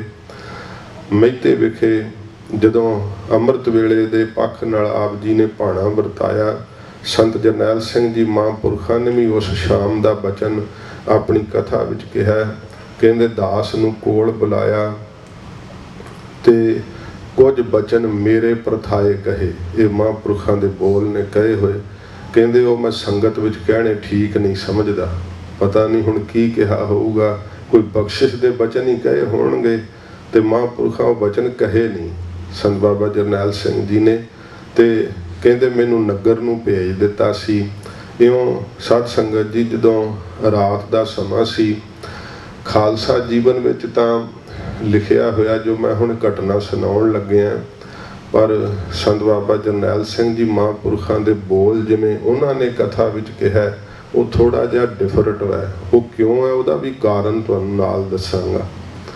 ਮਹਾਂਪੁਰਖ ਜਦੋਂ ਰਾਤ ਦੇ ਸਮੇਂ ਅਟੈਕ ਆਇਆ ਤੇ ਪਹਿਲਾਂ ਇੱਕ ਇੰਜੈਕਸ਼ਨ ਲਾ ਦਿੱਤਾ ਸੀਗਾ ਤੇ ਦੂਸਰਾ ਟੀਕਾ ਡਾਕਟਰ ਨੇ ਭਾਵੇਂ ਮਨੇ ਕੀਤਾ ਹੋਇਆ ਸੀ। ਜਿਹੜੇ ਕੋਈ ਦੁਖੀ ਲੋਕ ਸੰਤ ਬਾਬਾ ਕਰਤਾਰ ਸਿੰਘ ਜੀ ਮਹਾਰਾਜ ਦਾ ਨਾਮ ਲੈ ਕੇ ਇਹੀਆਂ ਜੀਆਂ ਗੱਲਾਂ ਕਰਦੇ ਆ, ਉਸ ਸਮੇਂ ਮਹਾਂਪੁਰਖਾਂ ਨੇ ਕਿਹਾ ਭਈ ਭਾਈ ਕਰਤਾਰ ਸਿੰਘ ਜੀ ਦੂਸਰਾ ਟੀਕਾ ਸਾਡੇ ਲਾਓ। ਕਹਿੰਦੇ ਮਹਾਰਾਜ ਡਾਕਟਰ ਨੇ ਮਨਾ ਕੀਤਾ। ਸੰਤਾਂ ਨੇ ਕਿਹਾ ਵੀ ਤੂੰ ਡਾਕਟਰ ਦੇ ਹੁਕਮ ਮੰਨਣਾ ਕਿ ਸਾਡਾ ਹੁਕਮ ਮੰਨਣਾ? ਕਿ ਮਹਾਰਾਜ ਤੁਹਾਡੀ ਆਗਿਆ ਮੰਨਣੀ ਹੈ। ਫਿਰ ਦੂਸਰਾ ਟੀਕਾ ਵੀ ਮਹਾਂਪੁਰਖਾਂ ਨੇ ਲਾ ਦਿੱਤਾ। ਤੋ ਸਾਧ ਸੰਗਤ ਜੀ ਜਦੋਂ ਮਹਾਂਪੁਰਖਾਂ ਨੇ ਸਰੀਰ ਤਿਆਗਣਾ ਸੀ, ਕਹਿੰਦੇ ਬਰਾਂਡੇ ਵਿੱਚ ਬਾਹਰ ਮੰਜਾ ਸੀਗਾ ਤੇ ਬਰਖਾ ਬਹੁਤ ਹੋਣ ਲੱਗੀ, ਮੀਂਹ ਹਨੇਰੀ ਜ਼ਿਆਦਾ ਸੀ ਤੇ ਆਖਿਆ ਵੀ ਸਾਡਾ ਪਲੰਘਾ ਚੱਕ ਕੇ ਦੇ ਅੰਦਰ ਕਰ ਦਿਓ। ਜਦੋਂ ਇੱਕ ਪਾਸਿਓਂ ਬਾਬਾ ਠਾਕੁਰ ਸਿੰਘ ਜੀ ਮਹਾਰਾਜ ਨੇ ਚੱਕਿਆ, ਇੱਕ ਪਾਸਿਓਂ ਸੰਤ ਬਾਬਾ ਕਰਤਾਰ ਸਿੰਘ ਜੀ ਮਹਾਰਾਜ ਚੱਕਿਆ ਪਲੰਘਾ ਤੇ ਅੰਦਰ ਕਰਨ ਲੱਗੇ ਤੇ ਉਹ ਪਲੰਘਾ ਵੱਡਾ, ਚਗਾਟ ਛੋਟੀ ਹੈ। ਤੇ ਕਿਹਾ ਕਿ ਮਹਾਰਾਜ ਜੀ ਜਾਂ ਤਾਂ ਪਲੰਘਾ ਛੋਟਾ ਕਰ ਦਿਓ ਜਾਂ ਚਗਾਠ ਵੱਡੀ ਕਰ ਦਿਓ, ਇਉਂ ਚੜਿਆ ਹੋਇਆ ਪਲੰਘਾ ਲੰਘਦਾ ਨਹੀਂ। ਤੇ ਮਹਾਂਪੁਰਖ ਹੱਸ ਕੇ ਕਹਿੰਦੇ ਵੀ ਕਰਾਮਾਤ ਪਰਖਦੇ ਹੋ, ਲੰਘਾ ਦਿਓ ਪਲੰਘਾ। ਇਉਂ ਹੀ ਪਲੰਘਾ ਚੜਿਆ ਝਾਤਾਂ ਅੰਦਰ ਲੰਘ ਗਿਆ ਸੀ। ਇਹ ਸੰਤਾਂ ਨੇ ਕਥਾ ਵਿੱਚ ਦੱਸਿਆ। ਪਹਿਲੋਂ ਮੈਂ ਖਾਲਸਾ ਜੀਵਨ ਵਿੱਚ ਜਮਾਤ ਉਹਨੂੰ ਉਜਾਗਰ ਨਹੀਂ ਕਰੀਦਾ, ਉਹਨੂੰ ਪ੍ਰਗਟ ਨਹੀਂ ਕਰੀਦਾ। ਇਸ ਕਰਕੇ ਸੰਤ ਬਾਬਾ ਕਰਤਾਰ ਸਿੰਘ ਜੀ ਮਹਾਰਾਜ ਨੇ ਉਹ ਕਰਾਮਾਤ ਨਹੀਂ ਸੀ ਲਿਖੀ, ਤਾਂ ਕਰਕੇ ਇਹ ਉੱਥੇ ਵਖਰੇਵਾਂ ਹੈ ਥੋੜਾ। ਜਦੋਂ ਮਹਾਂਪੁਰਖਾਂ ਨੂੰ ਫਿਰ ਅਖੀਰਲਾ ਉਹ ਅਟੈਕ ਆਇਆ ਤੇ ਆਪਣੇ ਕੇਸੀ ਕੰਘਾ ਕੀਤਾ, ਦਸਤਾਰ ਸਜਾਈ, ਕੁਝ ਜਲ ਪਾਣੀ ਵੀ ਛਕਿਆ ਤੇ ਜਦੋਂ ਜਲ ਪਾਣੀ ਛਕ ਹਟੇ, ਜਲ ਵਰਤਿਆ।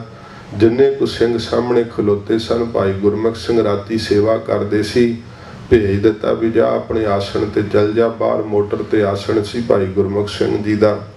ਜਦੋਂ ਮਹਾਂਪੁਰਖਾਂ ਨੇ ਆਪਣੀ ਜੋਤ ਪਰਮ ਜੋਤ ਵਿੱਚ ਲੀਨ ਕਰਨੀ ਸੀ, ਇੱਕ ਵਾਰ ਨੇਤਰ ਖੋਲੇ, ਸਾਰੇ ਸਿੰਘਾਂ ਨੂੰ ਆਪਣੀ ਰਸਨਾ ਤੋਂ ਗੱਜ ਕੇ ਫਤਿਹ ਬੁਲਾਈ। ਮੂਲ ਮੰਤਰ ਦਾ ਜਾਪ ਕਰਦਿਆਂ ਕਰਦਿਆਂ ਨੇ ਆਪਣਾ ਸਰੀਰ ਸ਼ਾਂਤ ਕਰ ਲਿਆ। ਜਦੋਂ ਮਹਾਂਪੁਰਖ ਸੱਚਖੰਡ ਜਾ ਬਰਾਜੇ, ਇੱਧਰ ਭਾਈ ਗੁਰਮੁਖ ਸਿੰਘ ਨੂੰ ਆਵਾਜ਼ ਆਈ ਮਹਾਂਪੁਰਖਾਂ ਦੀ, ਕਹਿੰਦੇ ਉਹ ਭਾਈ ਗੁਰਮੁਖ ਸਿੰਘ ਆ ਚੱਲੀਏ, ਤੈਨੂੰ ਨਾਲ ਸੱਚਖੰਡ ਲੈ ਚੱਲੀਏ।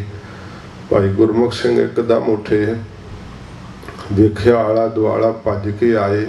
ਜਦੋਂ ਆ ਕਰਕੇ ਕੀ ਤੱਕਦੇ ਆ, ਮਹਾਂਪੁਰਖ ਭਾਣਾ ਵਰਤਾ ਗਏ ਹੈ, ਸਰੀਰ ਤਿਆਗ ਦਿੱਤਾ ਹੈ। ਭਾਈ ਗੁਰਮੁਖ ਸਿੰਘ ਜੀ ਉਸ ਸਮੇਂ ਗੁੰਮਸੁੰਮ ਹੀ ਹੋ ਗਏ, ਕਿਸੇ ਨਾਲ ਕੋਈ ਗੱਲਬਾਤ ਨਾ ਕੀਤੀ। ਜਾਣ ਲਿਆ ਕਿ ਹੁਣ ਮੇਰੇ ਸਰੀਰ ਦਾ ਵੀ ਅੰਤ ਦਾ ਸਮਾਂ ਹੈ। ਮਹਾਰਾਜ ਨੇ ਆਖਿਆ ਨਾ, ਜਿਸ ਪਿਆਰੇ ਸਿਉ ਨੇਹੋ ਤਿਸ ਆਗੈ ਮਰ ਚੱਲੀਐ, ਧ੍ਰਿਗ ਜੀਵਨ ਸੰਸਾਰ ਤਾ ਕੈ ਪਾਛੈ ਜੀਵਨ। ਇੰਨੀ ਪ੍ਰੀਤ ਦੀ ਰੀਤ ਨੂੰ ਉਹਨਾਂ ਨੇ ਕਮਾਇਆ। ਸਾਧ ਸੰਗਤ ਜੀ, ਪਤੰਗੇ ਦੀ ਪ੍ਰੀਤ ਵੀ ਉਹਨਾਂ ਨੇ ਫਿੱਕੀ ਪਾ ਦਿੱਤੀ ਭਾਈ ਗੁਰਮੁਖ ਸਿੰਘ ਉੜੀਸਾ ਨੇ। ਜਦੋਂ ਮੈਤਿਓਂ ਤਿਆਰੀ ਕਰਨੀ ਸੀ, ਮਹਾਂਪੁਰਖਾਂ ਦਾ ਪਾਵਨ ਸਰੀਰ ਅੰਮ੍ਰਿਤਸਰ ਸਾਹਿਬ ਲੈ ਕੇ ਆਏ, ਪਵਿੱਤਰ ਸਰੋਵਰ ਨਾਲ ਇਸ਼ਨਾਨ ਕਰਵਾਇਆ। ਇੱਥੋਂ ਫਿਰ ਪਿੰਡਰੀ ਜਾਣਾ। ਮਹਾਂਪੁਰਖਾਂ ਦੇ ਸਰੀਰ ਦੇ ਨਾਲ ਨਾਲ ਹੀ ਬਾਣੀ ਦਾ ਜਾਪ ਕਰਦੇ ਰਹੇ। ਸਿੰਘਾਂ ਨੇ ਧੱਕੇ ਨਾਲ ਕੁਝ ਲੱਸੀ ਆਦਿਕ ਛਕਾਈ। ਗਰਮੀ ਸੀਗੀ, ਕਿਉਂਕਿ 15 ਹਾੜ ਤੇ ਕਿੰਨਾ ਗਰਮੀ ਦਾ ਇਹ ਮੌਸਮ ਹੁੰਦਾ ਹੈ, ਤੇ ਕੁਝ ਵੀ ਉਹਨਾਂ ਸਵੇਰ ਤੋਂ ਲੈ ਕੇ ਛਕਿਆ ਨਹੀਂ ਸੀ। ਇੱਕ ਦਿਨ ਪਹਿਲਾਂ ਵੀ, ਫਿਰ ਅਗਲਾ ਦਿਨ ਵੀ। ਤੇ ਜਦੋਂ ਪਤਾਲਪੁਰੀ ਸਾਹਿਬ ਪਹੁੰਚੇ, ਇਹ ਵੀ ਮਹਾਂਪੁਰਖਾਂ ਨੇ ਆਪ ਕਿਹਾ ਹੋਇਆ ਸੀ ਵੀ ਸਾਡੇ ਸਰੀਰ ਦਾ ਕੋਈ ਅੰਤਮ ਸਥਾਨ ਨਾ ਬਣਾਇਓ, ਕਿਉਂਕਿ ਉਹ ਸਰੀਰ ਦੀ ਪੂਜਾ ਤੇ ਬਿਲਕੁਲ ਵਿਰੁੱਧ ਸਨ। ਤੇ ਜਦੋਂ ਮਹਾਂਪੁਰਖ ਸੱਚਖੰਡ ਜਾ ਬਰਾਜੇ, ਪੰਥ ਨੇ ਇਕੱਤਰ ਹੋਣਾ ਸੀ। ਸਾਰਾ ਪੰਥ ਇਕੱਠਾ ਹੋਇਆ। ਰੇਡੀਓ ਤੇ ਖਬਰ ਆ ਗਈ ਕਿ ਮਹਾਂਪੁਰਖਾਂ ਦੇ ਸਰੀਰ ਦਾ ਅੰਤਮ ਸੰਸਕਾਰ ਮਹਿਤੇ ਵਿਖੇ ਹੋਊਗਾ, ਤੇ ਰੇਡੀਓ ਤੇ ਖਬਰ ਆ ਚੁੱਕੀ ਸੀ। ਫਿਰ ਇਸ ਗੱਲ ਦੇ ਉੱਤੇ ਪਰਪੱਕ ਸਨ ਤਾਂ ਸੰਤ ਬਾਬਾ ਕਰਤਾਰ ਸਿੰਘ ਜੀ ਮਹਾਂਪੁਰਖ ਪਿੰਡਰਾਂ ਵਾਲੇ ਪਰਪੱਕ ਸੀ ਕਿ ਭਈ ਮਹਾਂਪੁਰਖਾਂ ਦੇ ਸਰੀਰ ਦਾ ਅੰਤਮ ਸੰਸਕਾਰ ਪਤਾਲਪੁਰੀ ਸਾਹਿਬ ਕਰਨਾ ਹੈ, ਕਿਉਂਕਿ ਉਹਨਾਂ ਨੇ ਬਚਨ ਦਿੱਤਾ ਸੀ। ਸਾਰੇ ਮਹਾਤਮਾ ਇਕੱਠੇ ਹੋਏ। ਸੰਤ ਕਰਤਾਰ ਸਿੰਘ ਜੀ ਮਹਾਂਪੁਰਖਾਂ ਨੂੰ ਆਖਣ ਲੱਗੇ ਵੀ ਭਾਈ ਕਰਤਾਰ ਸਿੰਘ ਤੂੰ ਇਕੱਲਾ ਹੀ ਅੜਿਆ ਹੋਇਆ ਹੈ, ਤੇ ਸਾਰੇ ਮਹਾਤਮਾ, ਸਾਰਾ ਪੰਥ ਇਹੀ ਚਾਹੁੰਦਾ ਹੈ। ਰੇਡੀਓ ਤੇ ਵੀ ਖਬਰ ਆ ਚੁੱਕੀ ਹੈ, ਤੇਰੀ ਕੀ ਰਾਏ ਹੈ? ਤੇ ਸੰਤ ਬਾਬਾ ਕਰਤਾਰ ਸਿੰਘ ਜੀ ਮਹਾਰਾਜ ਨੇ ਕਿਹਾ ਵੀ ਜਿੰਨਾ ਚਿਰ ਤਾਂ ਮੇਰਾ ਸਿਰ ਸਲਾਮਤ ਹੈ ਨਾ, ਉਹਨਾਂ ਚਿਰ ਤਾਂ ਮੈਂ ਮਹਾਂਪੁਰਖਾਂ ਦੇ ਬਚਨ ਹੀ ਪਾਲਾਂਗਾ। ਜੇ ਮੇਰਾ ਸਿਰ ਕੱਟ ਲਓਗੇ ਤਾਂ ਫਿਰ ਜਿੱਥੇ ਮਰਜ਼ੀ ਅੰਤਮ ਕਿਰਿਆ ਕਰ ਲਿਓ। ਜਿੰਨਾ ਚਿਰ ਮੇਰਾ ਸਿਰ ਸਲਾਮਤ ਹੈ, ਉਹਨਾਂ ਚਿਰ ਮੈਂ ਮਹਾਂਪੁਰਖਾਂ ਦੇ ਬਚਨਾਂ ਤੋਂ ਇੱਕ ਵੀ ਇੰਚ ਇੱਧਰ ਉੱਧਰ ਪਾਸੇ ਨਹੀਂ ਜਾਣਾ। ਜਦੋਂ ਉਹਨਾਂ ਨੇ ਪਰਪੱਕਤਾ ਵੇਖੀ, ਫਿਰ ਸਾਰੇ ਝੁਕ ਗਏ। ਮਹਾਂਪੁਰਖਾਂ ਦਾ ਸਰੀਰ ਫਿਰ ਪਤਾਲਪੁਰੀ ਸਾਹਿਬ ਜਦੋਂ ਲਿਆਂਦਾ ਗਿਆ, ਇਹ ਗੁਰੂ ਹਰਗੋਬਿੰਦ ਸਾਹਿਬ ਸੱਚੇ ਪਾਤਸ਼ਾਹ ਜੀ ਦੇ ਜੋਤੀ ਜੋਤ ਸਮਾਉਣ ਦਾ ਥਾਂ ਹੈ ਸਾਧ ਸੰਗਤ ਜੀ। ਤੇ ਜਦੋਂ ਆਪਾਂ ਇੱਥੇ ਕੋਈ ਪ੍ਰੇਮੀ ਚੜ੍ਹਾਈ ਕਰਦਾ, ਪਰਿਵਾਰ ਦਾ ਜੀ, ਉੱਥੇ ਹੀ ਸਾਰੇ ਅਸਤ ਲੈ ਕਰਕੇ ਜਾਂਦੇ ਆ। ਸੱਚੇ ਪਾਤਸ਼ਾਹ ਜੀ ਦੀ ਇਹ ਕੀਤੀ ਹੋਈ ਆਗਿਆ। ਜਦੋਂ ਮਹਾਂਪੁਰਖਾਂ ਦੇ ਸਰੀਰ ਦਾ ਇਸ਼ਨਾਨ ਕਰਵਾਉਣਾ ਸੀ, ਸ਼੍ਰੀਮਾਨ ਸੰਤ ਬਾਬਾ ਠਾਕੁਰ ਸਿੰਘ ਜੀ, ਸੰਤ ਬਾਬਾ ਕਰਤਾਰ ਸਿੰਘ ਜੀ ਮਹਾਰਾਜ, ਭਾਈ ਗੁਰਮੁਖ ਸਿੰਘ ਉੜੀਸਾ, ਹੋਰ ਕਮਾਈ ਵਾਲੇ ਸਾਰੇ ਗੁਰਮੁਖ ਸਰੀਰ ਦੇ ਇਸ਼ਨਾਨ ਦੀ ਸੇਵਾ ਕੀਤੀ। ਚੁੱਪਚਾਪ ਭਾਈ ਗੁਰਮੁਖ ਸਿੰਘ ਸੇਵਾ ਕਰ ਰਹੇ ਸੀ। ਜਦੋਂ ਚਿਖਾ ਦੇ ਉੱਤੇ ਮਹਾਂਪੁਰਖਾਂ ਦਾ ਸਰੀਰ ਸਜਾ ਦਿੱਤਾ, ਇੱਧਰ ਭਾਈ ਗੁਰਮੁਖ ਸਿੰਘ ਜੀ ਜਿਹੜੇ ਨਾ ਝੋਲੇ ਵਿੱਚ ਇੱਕ ਚੋਲਾ ਪਾਇਆ ਹੋਇਆ ਸੀ ਤੇ ਕਸ਼ਹਿਰਾ ਪਰਨਾ, ਤੇ ਉੱਥੇ ਇਸ਼ਨਾਨ ਸਮੇਤ ਕੇਸ਼ੀ ਕੀਤਾ। ਇਸ਼ਨਾਨ ਕਰਕੇ ਆਪ ਦਾ ਉਹ ਨਵਾਂ ਚੋਲਾ ਪਹਿਰ ਲਿਆ, ਤਿਆਰੀ ਕਰ ਲਈ, ਕਿਉਂਕਿ ਪਹਿਲਾਂ ਹੀ ਪਤਾ ਸੀ ਕੀ ਕਰਨਾ ਹੈ। ਤੋ ਤਿਆਰੀ ਕਰਕੇ ਦਸਤਾਰ ਸਜਾ ਕਰਕੇ ਮਹਾਂਪੁਰਖਾਂ ਦੇ ਸਰਾਣੇ ਵਾਲੇ ਪਾਸੇ ਆ ਕਰਕੇ ਬਾਣੀ ਪੜ੍ਹਨ ਲੱਗ ਗਏ। ਜਦੋਂ ਜਪਜੀ ਸਾਹਿਬ ਦਾ ਪਾਠ ਸੰਪੂਰਨ ਹੋਇਆ, ਉਸ ਸਮੇਂ ਸਾਧ ਸੰਗਤ ਜੀ ਅਰਦਾਸ ਕਰਕੇ ਫਿਰ ਮਹਾਂਪੁਰਖਾਂ ਦੀ ਚਿਖਾ ਨੂੰ ਜਦੋਂ ਚੰਡਾ ਲਗਾਇਆ ਗਿਆ, ਲੱਟ ਲੱਟ ਕਰਕੇ ਚਿਖਾ ਬਲਣ ਲੱਗੀ। ਭਾਈ ਗੁਰਮੁਖ ਸਿੰਘ ਪਹਿਲਾਂ ਸਰਾਣੇ ਵਾਲੇ ਪਾਸੇ ਬਾਣੀ ਪੜ੍ਹਦੇ ਰਹੇ, ਫਿਰ ਪਰਿਕਰਮਾ ਕੀਤੀਆਂ। ਪਰਿਕਰਮਾ ਕਰਕੇ ਫਿਰ ਚਰਨਾਂ ਵਾਲੇ ਪਾਸੇ, ਕੋਈ ਜਾਣਦਾ ਸੀ ਕਿ ਕੋਈ ਇਹ ਕੁਝ ਕਰ ਦੇਣਗੇ, ਕੋਈ ਭਾਣਾ ਵਰਤਾ ਦੇਣਗੇ। ਚਰਨਾਂ ਵਾਲੇ ਪਾਸੇ ਖਲੋ ਕੇ ਅਰਦਾਸ ਕੀਤੀ। ਜਿਨ੍ਹਾਂ ਸ਼ਰੀਰਾਂ ਨੇ ਅੱਖਾਂ ਨਾਲ ਵੇਖਿਆ ਅਜੇ ਤੱਕ ਵੀ ਉਹ ਮੌਜੂਦ ਨੇ, ਤੇ ਉਹ ਤਸਵੀਰ ਵੀ ਖਿੱਚੀ ਹੋਈ ਮਹਾਂਪੁਰਖਾਂ ਦੇ ਜੀਵਨੀ ਦੇ ਵਿੱਚ, ਉਹ ਕਿਤਾਬ ਵਿੱਚ ਛਪੀ ਹੋਈ ਤਸਵੀਰ ਹੈ ਉਸ ਸਮੇਂ ਦੀ ਖਿੱਚੀ ਹੋਈ। ਭਾਈ ਗੁਰਮੁਖ ਸਿੰਘ ਜੀ ਦੀ ਦਸਤਾਰ ਦਿਸਦੀ ਹੈ, ਭਾਈ ਗੁਰਮੁਖ ਸਿੰਘ ਜੀ ਦੇ ਚਰਨ ਪਿੱਛੇ ਨੂੰ ਉੱਪਰ ਹੋਏ ਦਿਸਦੇ ਹੈ। ਤੇ ਇੱਕਦਮ ਜਦੋਂ ਅਰਦਾਸ ਕਰਕੇ ਭਾਈ ਗੁਰਮੁਖ ਸਿੰਘ ਜੀ ਨੇ ਜ਼ੋਰ ਦੀ ਛਾਲ ਮਾਰੀ ਤੇ ਮਹਾਂਪੁਰਖਾਂ ਦੇ ਸਰੀਰ ਨੂੰ ਜੱਫਾ ਪਾ ਲਿਆ। ਲਟ ਲਟ ਕਰਦਾ ਹੋਇਆ ਸਰੀਰ ਬਲ ਰਿਹਾ ਸੀ, ਪਰ ਗੁਰਮੁਖ ਪਿਆਰੇ ਦੇ ਮੁਖ ਤੋਂ ਕੋਈ ਸੀ ਤੇ ਹਾਏ ਦਾ ਸ਼ਬਦ ਨਹੀਂ ਨਿਕਲਿਆ। ਬੜੇ ਸਿੰਘ ਅੱਗੇ ਭੱਜ ਭੱਜ ਕੇ ਗਏ, ਪਰਨੇ ਪਾਉਣ ਲੱਗੇ। ਅੱਗ ਦਾ ਸੇਕ ਇੰਨਾ ਜ਼ਿਆਦਾ ਸੀ ਕਿ ਕਿਸੇ ਦੀ ਕੋਈ ਵਾਹ ਨਹੀਂ ਸੀ ਚੱਲ ਰਹੀ। ਉਹ ਤਸਵੀਰ ਭਾਈ ਗੁਰਮੁਖ ਸਿੰਘ ਜੀ ਦਾ ਵਿੱਚੋਂ ਸਰੀਰ ਜਿਹੜਾ ਸੀ ਉਹ ਬਲ ਰਿਹਾ ਤੇ ਚਰਨ ਦਿਸ ਰਹੇ ਹੈ ਤੇ ਭਾਈ ਗੁਰਮੁਖ ਸਿੰਘ ਜੀ ਦੀ ਦਸਤਾਰ ਦਿਸ ਰਹੀ ਹੈ।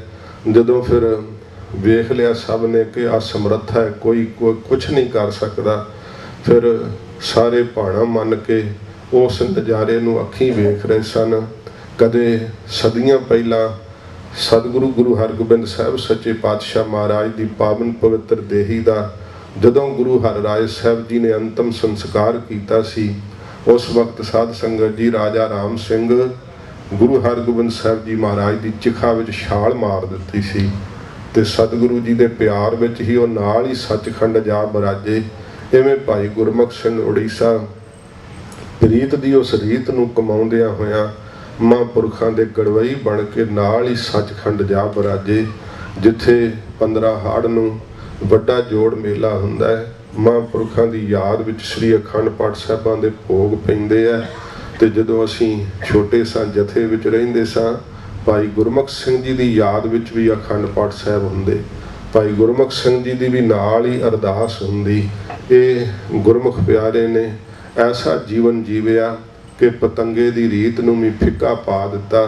ਮਹਾਂਪੁਰਖਾਂ ਦੇ ਨਾਲ ਸੱਚਖੰਡ ਚਲੇ ਗਏ। ਸਾਧ ਸੰਗਤ ਜੀ, ਐਸੇ ਸਤਪੁਰਸ਼ਾਂ ਦੀ ਪਿਆਰੀ ਮਿੱਠੀ ਯਾਦ ਆਪ ਮਨਾ ਰਹੇ ਹੋ। ਸੱਚੇ ਪਾਤਸ਼ਾਹ ਜੀ ਮਹਾਰਾਜ ਐਸੇ ਸੰਤ ਮਹਾਂਪੁਰਸ਼ਾਂ ਬਾਰੇ ਆਪਣੀ ਰਸਨਾ ਤੋਂ ਕਹਿੰਦੇ ਆ ਭਈ ਇਹ ਬਹੁਤ ਘੱਟ ਹੁੰਦੇ ਆ, ਕਦੇ ਕਦੇ ਆਉਂਦੇ ਆ ਸੰਸਾਰ ਦੇ ਅੰਦਰ। ਜਿਵੇਂ ਸਮੇਂ ਨਾਲ ਨਾ ਕਈ ਚੀਜ਼ਾਂ ਭਾਵੇਂ ਉਹ ਖਤਮ ਤਾਂ ਨਹੀਂ ਹੁੰਦੀਆਂ ਪਰ ਅਲੋਪ ਹੋ ਜਾਂਦੀਆਂ। ਜਿਵੇਂ ਅਮਰ ਸੰਚਾਰ ਦੀ ਮਰਿਆਦਾ ਜਾਂ ਕਥਾ ਕਰਨ ਦੀ ਮਰਿਆਦਾ, ਇਹ ਸਮੇਂ ਸਮੇਂ ਸਿਰ ਜਿਵੇਂ ਅਲੋਪ ਹੋ ਰਹੀ ਸੀ। ਵਚਨ ਸਿੰਘ ਜੀ ਖਾਲਸਾ ਪਿੰਡਰਾਂ ਵਾਲੇ ਮਹਾਂਪੁਰਖਾਂ ਨੇ ਅੰਮ੍ਰਿਤ ਦੀ ਇਹੋ ਜਿਹੀ ਲਹਿਰ ਚਲਾਈ ਸੀ, ਕਥਾ ਦੀ ਇਹੋ ਜਿਹੀ ਲਹਿਰ ਚਲਾਈ ਸੀ ਕਿ ਇਸ ਮਰਿਆਦਾ ਨੂੰ ਪ੍ਰਚੰਡ ਕਰ ਦਿੱਤਾ ਸੀ। ਸਤਿਗੁਰੂ ਜੀ ਦੀ ਬਾਣੀ ਦੀ ਕਥਾ ਦੇ ਸੁਣਨ ਵਿੱਚ ਸਿੱਖ ਪਿਆਰ ਕਰਨ ਲੱਗ ਪਏ। ਅੰਮ੍ਰਿਤ ਛਕ ਕਰਕੇ ਅੰਮ੍ਰਿਤਧਾਰੀ ਹੋ ਕੇ ਗੁਰਸਿੱਖੀ ਵਾਲਾ ਜੀਵਨ ਜਿਉਣ ਵਿੱਚ ਪ੍ਰੇਮ ਕਰਨ ਲੱਗ ਪਏ। ਐਸੀ ਉਹਨਾਂ ਦੀ ਪੰਥ ਨੂੰ ਦੇਣ, ਉਹਨਾਂ ਮਹਾਂਪੁਰਖਾਂ ਦੀ ਪਿਆਰੀ ਮਿੱਠੀ ਯਾਦ ਆਪ ਮਨਾ ਰਹੇ ਹੋ। ਆਓ ਜਿੰਨਾ ਸਮਾਂ ਹੈ, ਭਾਵੇਂ ਤਾਂ 5-7 ਮਿੰਟ ਹੀ ਰਹਿੰਦੇ ਆ, ਪਰ ਕਬੀਰ ਸਾਹਿਬ ਜੀ ਦੇ ਸ਼ਲੋਕਾਂ ਦੀ ਕਥਾ ਹੈ ਤੋ ਇਹ ਕਥਾ ਵੀ ਪੂਰਨ ਪੁਰਖ ਦੇ ਲਕਸ਼ਣ ਹੀ ਕਹਿ ਰਹੇ ਆ। ਕਬੀਰ ਸਾਹਿਬ ਦੇ ਜਿਹੜੇ ਸ਼ਲੋਕ ਆ ਰਹੇ ਆ, ਆਓ ਪਿਆਰ ਨਾਲ ਸਰਵਣ ਕਰੀਏ। ਥੋੜੇ ਸਮੇਂ 'ਚ ਫਿਰ ਸਮਾਪਤੀ ਕਰਾਂਗੇ। ਇਹ ਪੂਰਾ ਹਫਤਾ ਹੀ ਸਮਾਗਮ ਜਿਹੜੇ ਆ ਚੱਲਦੇ ਰਹਿਣੇ 9 ਤਰੀਕ ਤੱਕ। ਤੋ ਆਪ ਜੀ ਨੇ ਪਿਆਰ ਸ਼ਰਧਾ ਨਾਲ ਹਾਜ਼ਰੀਆਂ ਭਰਨੀਆਂ। ਆਓ ਪਿਆਰ ਨਾਲ ਸਰਵਣ ਕਰੀਏ। ਜੁੜਦੇ ਹੋਏ ਆਖੋ ਜੀ ਸਤਨਾਮ ਸ਼੍ਰੀ ਵਾਹਿਗੁਰੂ ਸਾਹਿਬ ਜੀ। ਕਬੀਰ ਰੋੜਾ ਹੋਏ ਰਹੋ ਬਾਟਕਾ, ਤਜ ਮਨ ਕਾ ਅਭਮਾਨ। ਸਾਧ ਸੰਗਤ ਜੀ, ਕਬੀਰ ਸਾਹਿਬ ਜੀ ਨੂੰ ਕਿਸੇ ਨੇ ਪੁੱਛਿਆ, ਕਬੀਰ ਜੀ ਹਰੀ ਦਾ ਸੇਵਕ ਕਿਹੋ ਜਿਹਾ ਹੋਣਾ ਚਾਹੀਦਾ ਹੈ, ਵੀ ਸੰਤ ਕਿਹੋ ਜਿਹਾ ਹੋਣਾ ਚਾਹੀਦਾ, ਮਹਾਤਮਾ ਕਿਹੋ ਜਿਹਾ ਹੋਣਾ ਚਾਹੀਦਾ। ਕਬੀਰ ਸਾਹਿਬ ਪ੍ਰਮਾਣ ਦਿੰਦੇ ਹੋਏ ਫਿਰ ਆਪਣੇ ਪ੍ਰਮਾਣ ਨੂੰ ਕੱਟ ਕੇ ਸਿੱਧ ਕਰਨਗੇ ਵੀ ਹਰੀ ਦਾ ਸੇਵਕ ਕਿਹੋ ਜਿਹਾ ਹੋਣਾ ਚਾਹੀਦਾ। ਤੋ ਕਬੀਰ ਸਾਹਿਬ ਜੀ ਦੱਸਦੇ ਆ ਵੀ ਹਰੀ ਦੇ ਪਿਆਰੇ ਦੇ, ਸਾਧੂ ਦੇ, ਮਹਾਤਮਾ ਦੇ, ਸੇਵਕ ਦੇ ਲਕਸ਼ਣ ਕਿਹੋ ਜਿਹੇ ਹੋਣੇ ਚਾਹੀਦੇ। ਕਬੀਰ ਰੋੜਾ ਹੋਏ ਰਹੋ ਬਾਟਕਾ। ਬਾਟ ਕਹਿੰਦੇ ਰਸਤੇ ਨੂੰ। ਕਬੀਰ ਸਾਹਿਬ ਜੀ ਕਹਿੰਦੇ ਵੀ ਰਸਤੇ ਦਾ ਰੋੜਾ ਹੋ ਕਰਕੇ ਜਿਹੜਾ ਉਹ ਰਹਿਣਾ ਚਾਹੀਦਾ। ਤਜ ਅਬ ਮਨ ਕਾ ਅਭਿਮਾਨ, ਅੱਧੀ ਪੰਕਤੀ ਹੀ ਪੜ੍ਹਨੀ।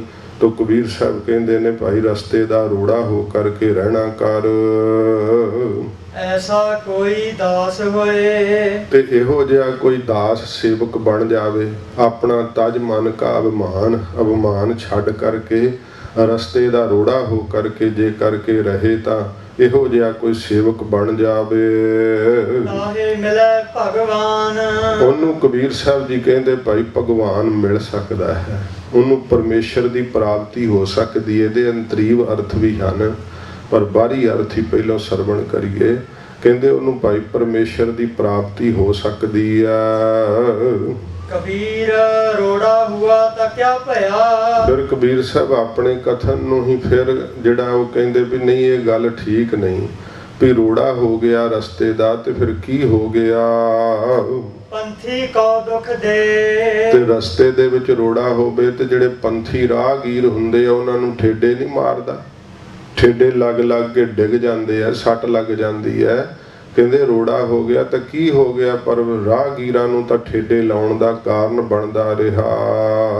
ਐਸਾ ਤੇਰਾ ਦਾਸ ਹੈ। ਕਹਿੰਦੇ ਨੇ ਇਹ ਵਾਹਿਗੁਰੂ ਤੇਰਾ ਦਾਸ, ਤੇਰਾ ਤਾਂ ਸੇਵਕ ਇਹੋ ਜਿਹਾ ਹੋਣਾ ਚਾਹੀਦਾ ਏ। ਜਿਉ ਧਰਨੀ ਮਹਿ ਖੇਹ। ਜਿਵੇਂ ਧਰਤੀ ਦੇ ਉੱਤੇ ਖੇਹ ਨਹੀਂ ਹੁੰਦੀ, ਜਿਹੜੀ ਮਿੱਟੀ ਹੁੰਦੀ ਹੈ, ਇਸ ਤਰ੍ਹਾਂ ਦਾ ਤੇਰਾ ਸੇਵਕ ਹੋਣਾ ਚਾਹੀਦਾ ਹੈ। ਕਬੀਰ ਖੇਹ ਹੋਈ ਤਾਂ ਕਿਆ ਭਇਆ। ਫਿਰ ਕਹਿੰਦੇ ਨਹੀਂ, ਇਸ ਗੱਲ ਵਿੱਚ ਵੀ ਦੋਸ਼ ਹੈ। ਕਹਿੰਦੇ ਖੇਹ ਹੋ ਗਈ, ਮਿੱਟੀ ਬਣ ਗਿਆ, ਧੂੜ ਬਣ ਗਿਆ ਤਾਂ ਕੀ ਹੋ ਗਿਆ। ਜੋ ਉੱਡ ਲੱਗੇ ਅੰਗ। ਸਿੱਧ ਕਰਨਗੇ ਇਹਨਾਂ ਨੂੰ। ਕਹਿੰਦੇ ਵੀ ਜਦੋਂ ਉੱਡ ਕੇ ਧੂੜ ਤੇ ਉਹ ਜਿਹੜੀ ਅੰਗਾਂ ਤੇ ਲੱਗਦੀ ਹੈ, ਸਾਰਾ ਹੀ ਵੇਖੋ ਮਿੱਟੀ ਪੈ ਜਾਵੇ ਤਾਂ ਚਿਹਰਾ ਸਾਰਾ ਹੀ ਖਰਾਬ ਕਰ ਦਿੰਦੀ ਹੈ, ਕੱਪੜੇ ਸਾਰੇ ਖਰਾਬ ਕਰ ਦਿੰਦੀ ਹੈ। ਕਹਿੰਦੇ ਜਾਓ ਉੱਡ ਲੱਗ ਗਏ ਅੰਗ, ਜੇ ਉੱਡ ਉੱਡ ਕੇ ਅੰਗਾਂ ਨਾਲ ਲੱਗਦੀ ਹੈ।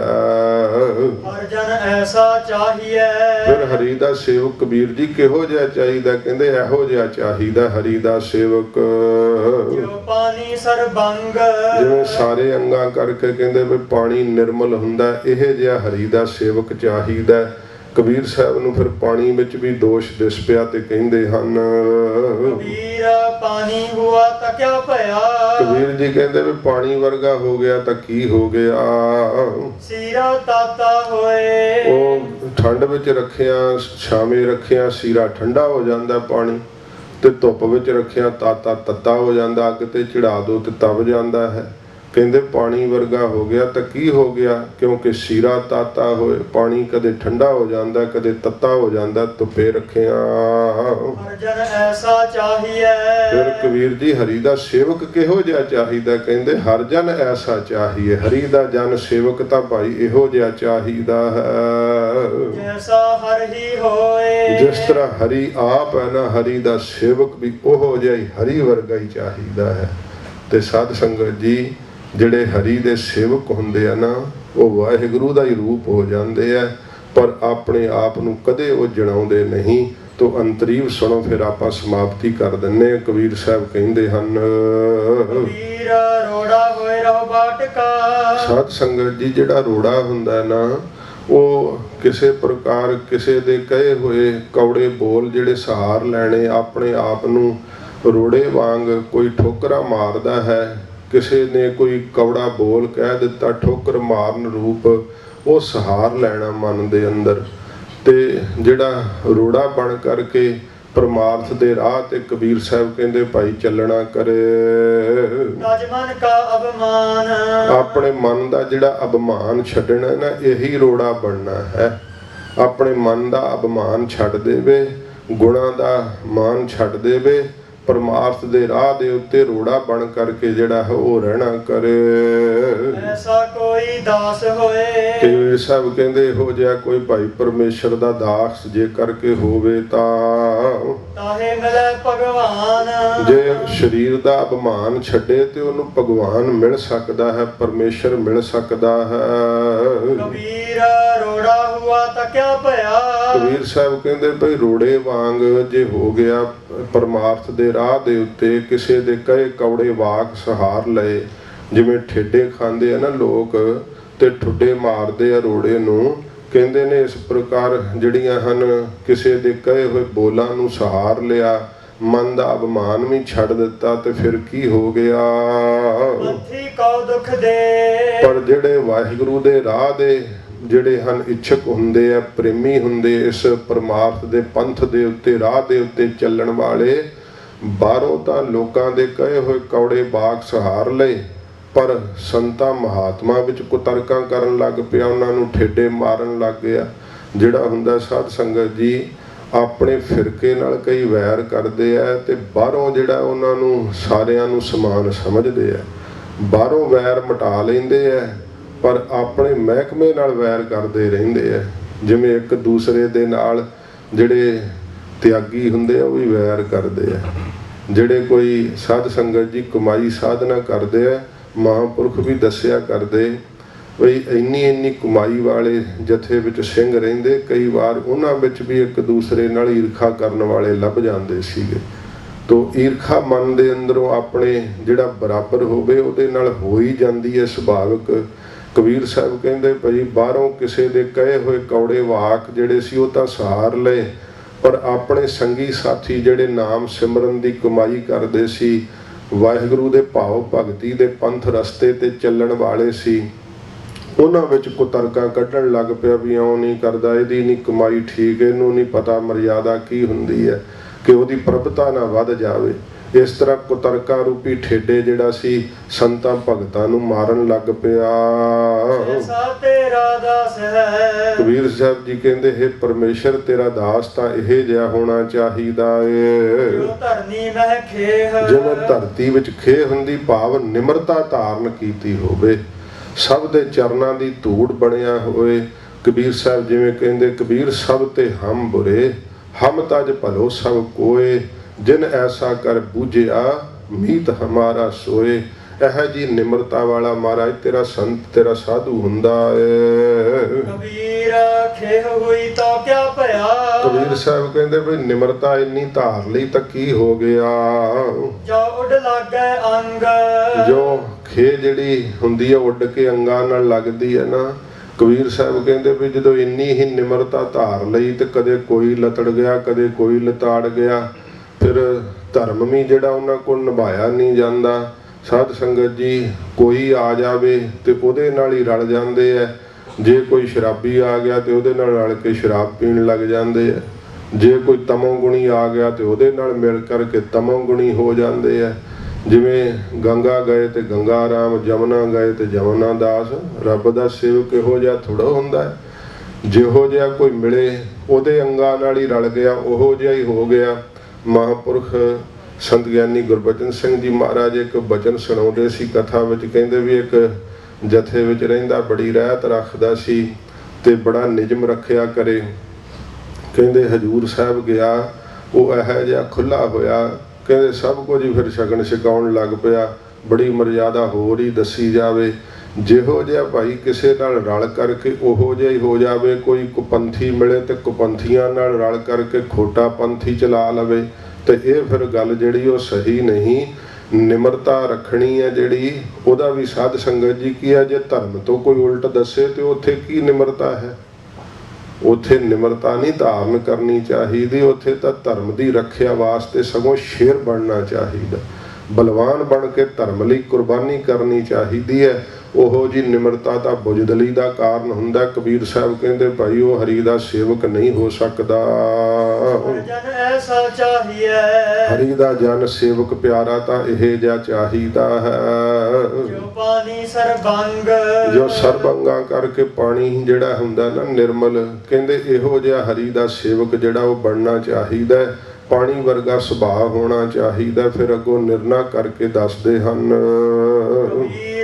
ਪਾਣੀ ਹੁਆ ਤਾਂ ਕਿਆ ਭਇਆ।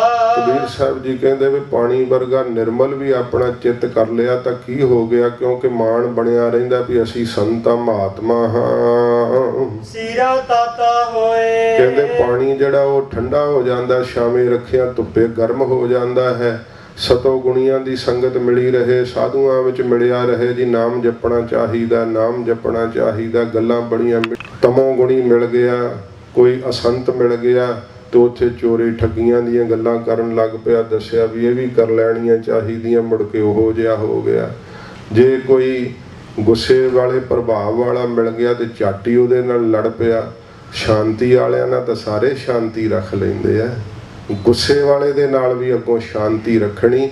ਵੇਖੋ ਚੰਦੂ ਗੁਰੂ ਸਾਹਿਬ ਜੀ ਨੂੰ ਕੀ ਨਹੀਂ ਸੀ ਕਹਿੰਦਾ, ਪਰ ਸਤਿਗੁਰੂ ਸ਼ਾਂਤ ਚਿੱਤ ਰਹੇ। ਸਾਈਂ ਮੀਆਂ ਮੀਰ ਜੀ ਨੇ ਵੀ ਆਖਿਆ ਮਹਾਰਾਜ ਆਪ ਅੱਲਾ ਦਾ ਰੂਪ ਹੋ, क्यों अपने शरीर ते इन्ना कष्ट महाराज सहारदे हो सच्चे पातशाह? तो सतगुरु गरीब नवाज सच्चे पातशाह जी ने आख्या सी, साईं जी तुसीं द्वैत दी निगाह नाल तकिया है, इन्हां नूं तुसीं दूसरा रूप करके तकिया है।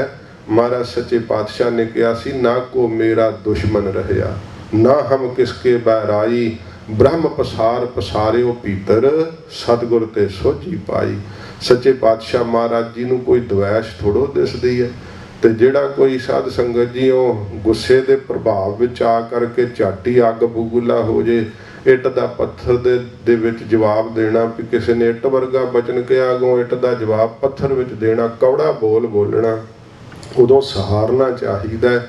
ਕਬੀਰ ਸਾਹਿਬ ਕਹਿੰਦੇ ਪਾਣੀ ਵਿੱਚ ਵੀ ਇਹ ਦੋਸ਼ ਹੈ ਭਾਈ, ਜੇ ਪਾਣੀ ਵਰਗਾ ਹੋ ਗਿਆ ਤੇ ਜੇ ਕੋਈ ਸ਼ਾਂਤੀ ਵਾਲਾ ਮਿਲਿਆ ਤੇ ਸ਼ਾਂਤ ਰਹਿੰਦਾ ਹੈ, ਜੇ ਕੋਈ ਗੁੱਸੇ ਵਾਲਾ ਮਿਲ ਗਿਆ ਤੇ ਨਾਲ ਹੀ ਕ੍ਰੋਧਿਤ ਹੋ ਜਾਂਦਾ ਏ। ਜਨ ਐਸਾ ਚਾਹੀਏ, ਹਰੀ ਦਾ ਜਨ ਸੇਵਕ ਤਾਂ ਇਹੋ ਜਿਹਾ ਚਾਹੀਦਾ ਹੈ ਜੈਸਾ ਹਰਿ ਹੀ ਹੋਏ। ਜਿਸ ਤਰ੍ਹਾਂ ਹਰੀ ਅਕਾਲ ਪੁਰਖ ਵਾਹਿਗੁਰੂ ਆਪ ਹੈ, ਵਾਹਿਗੁਰੂ ਦਾ ਸੇਵਕ ਵਾਹਿਗੁਰੂ ਵਰਗਾ ਹੀ ਹੋਣਾ ਚਾਹੀਦਾ ਹੈ।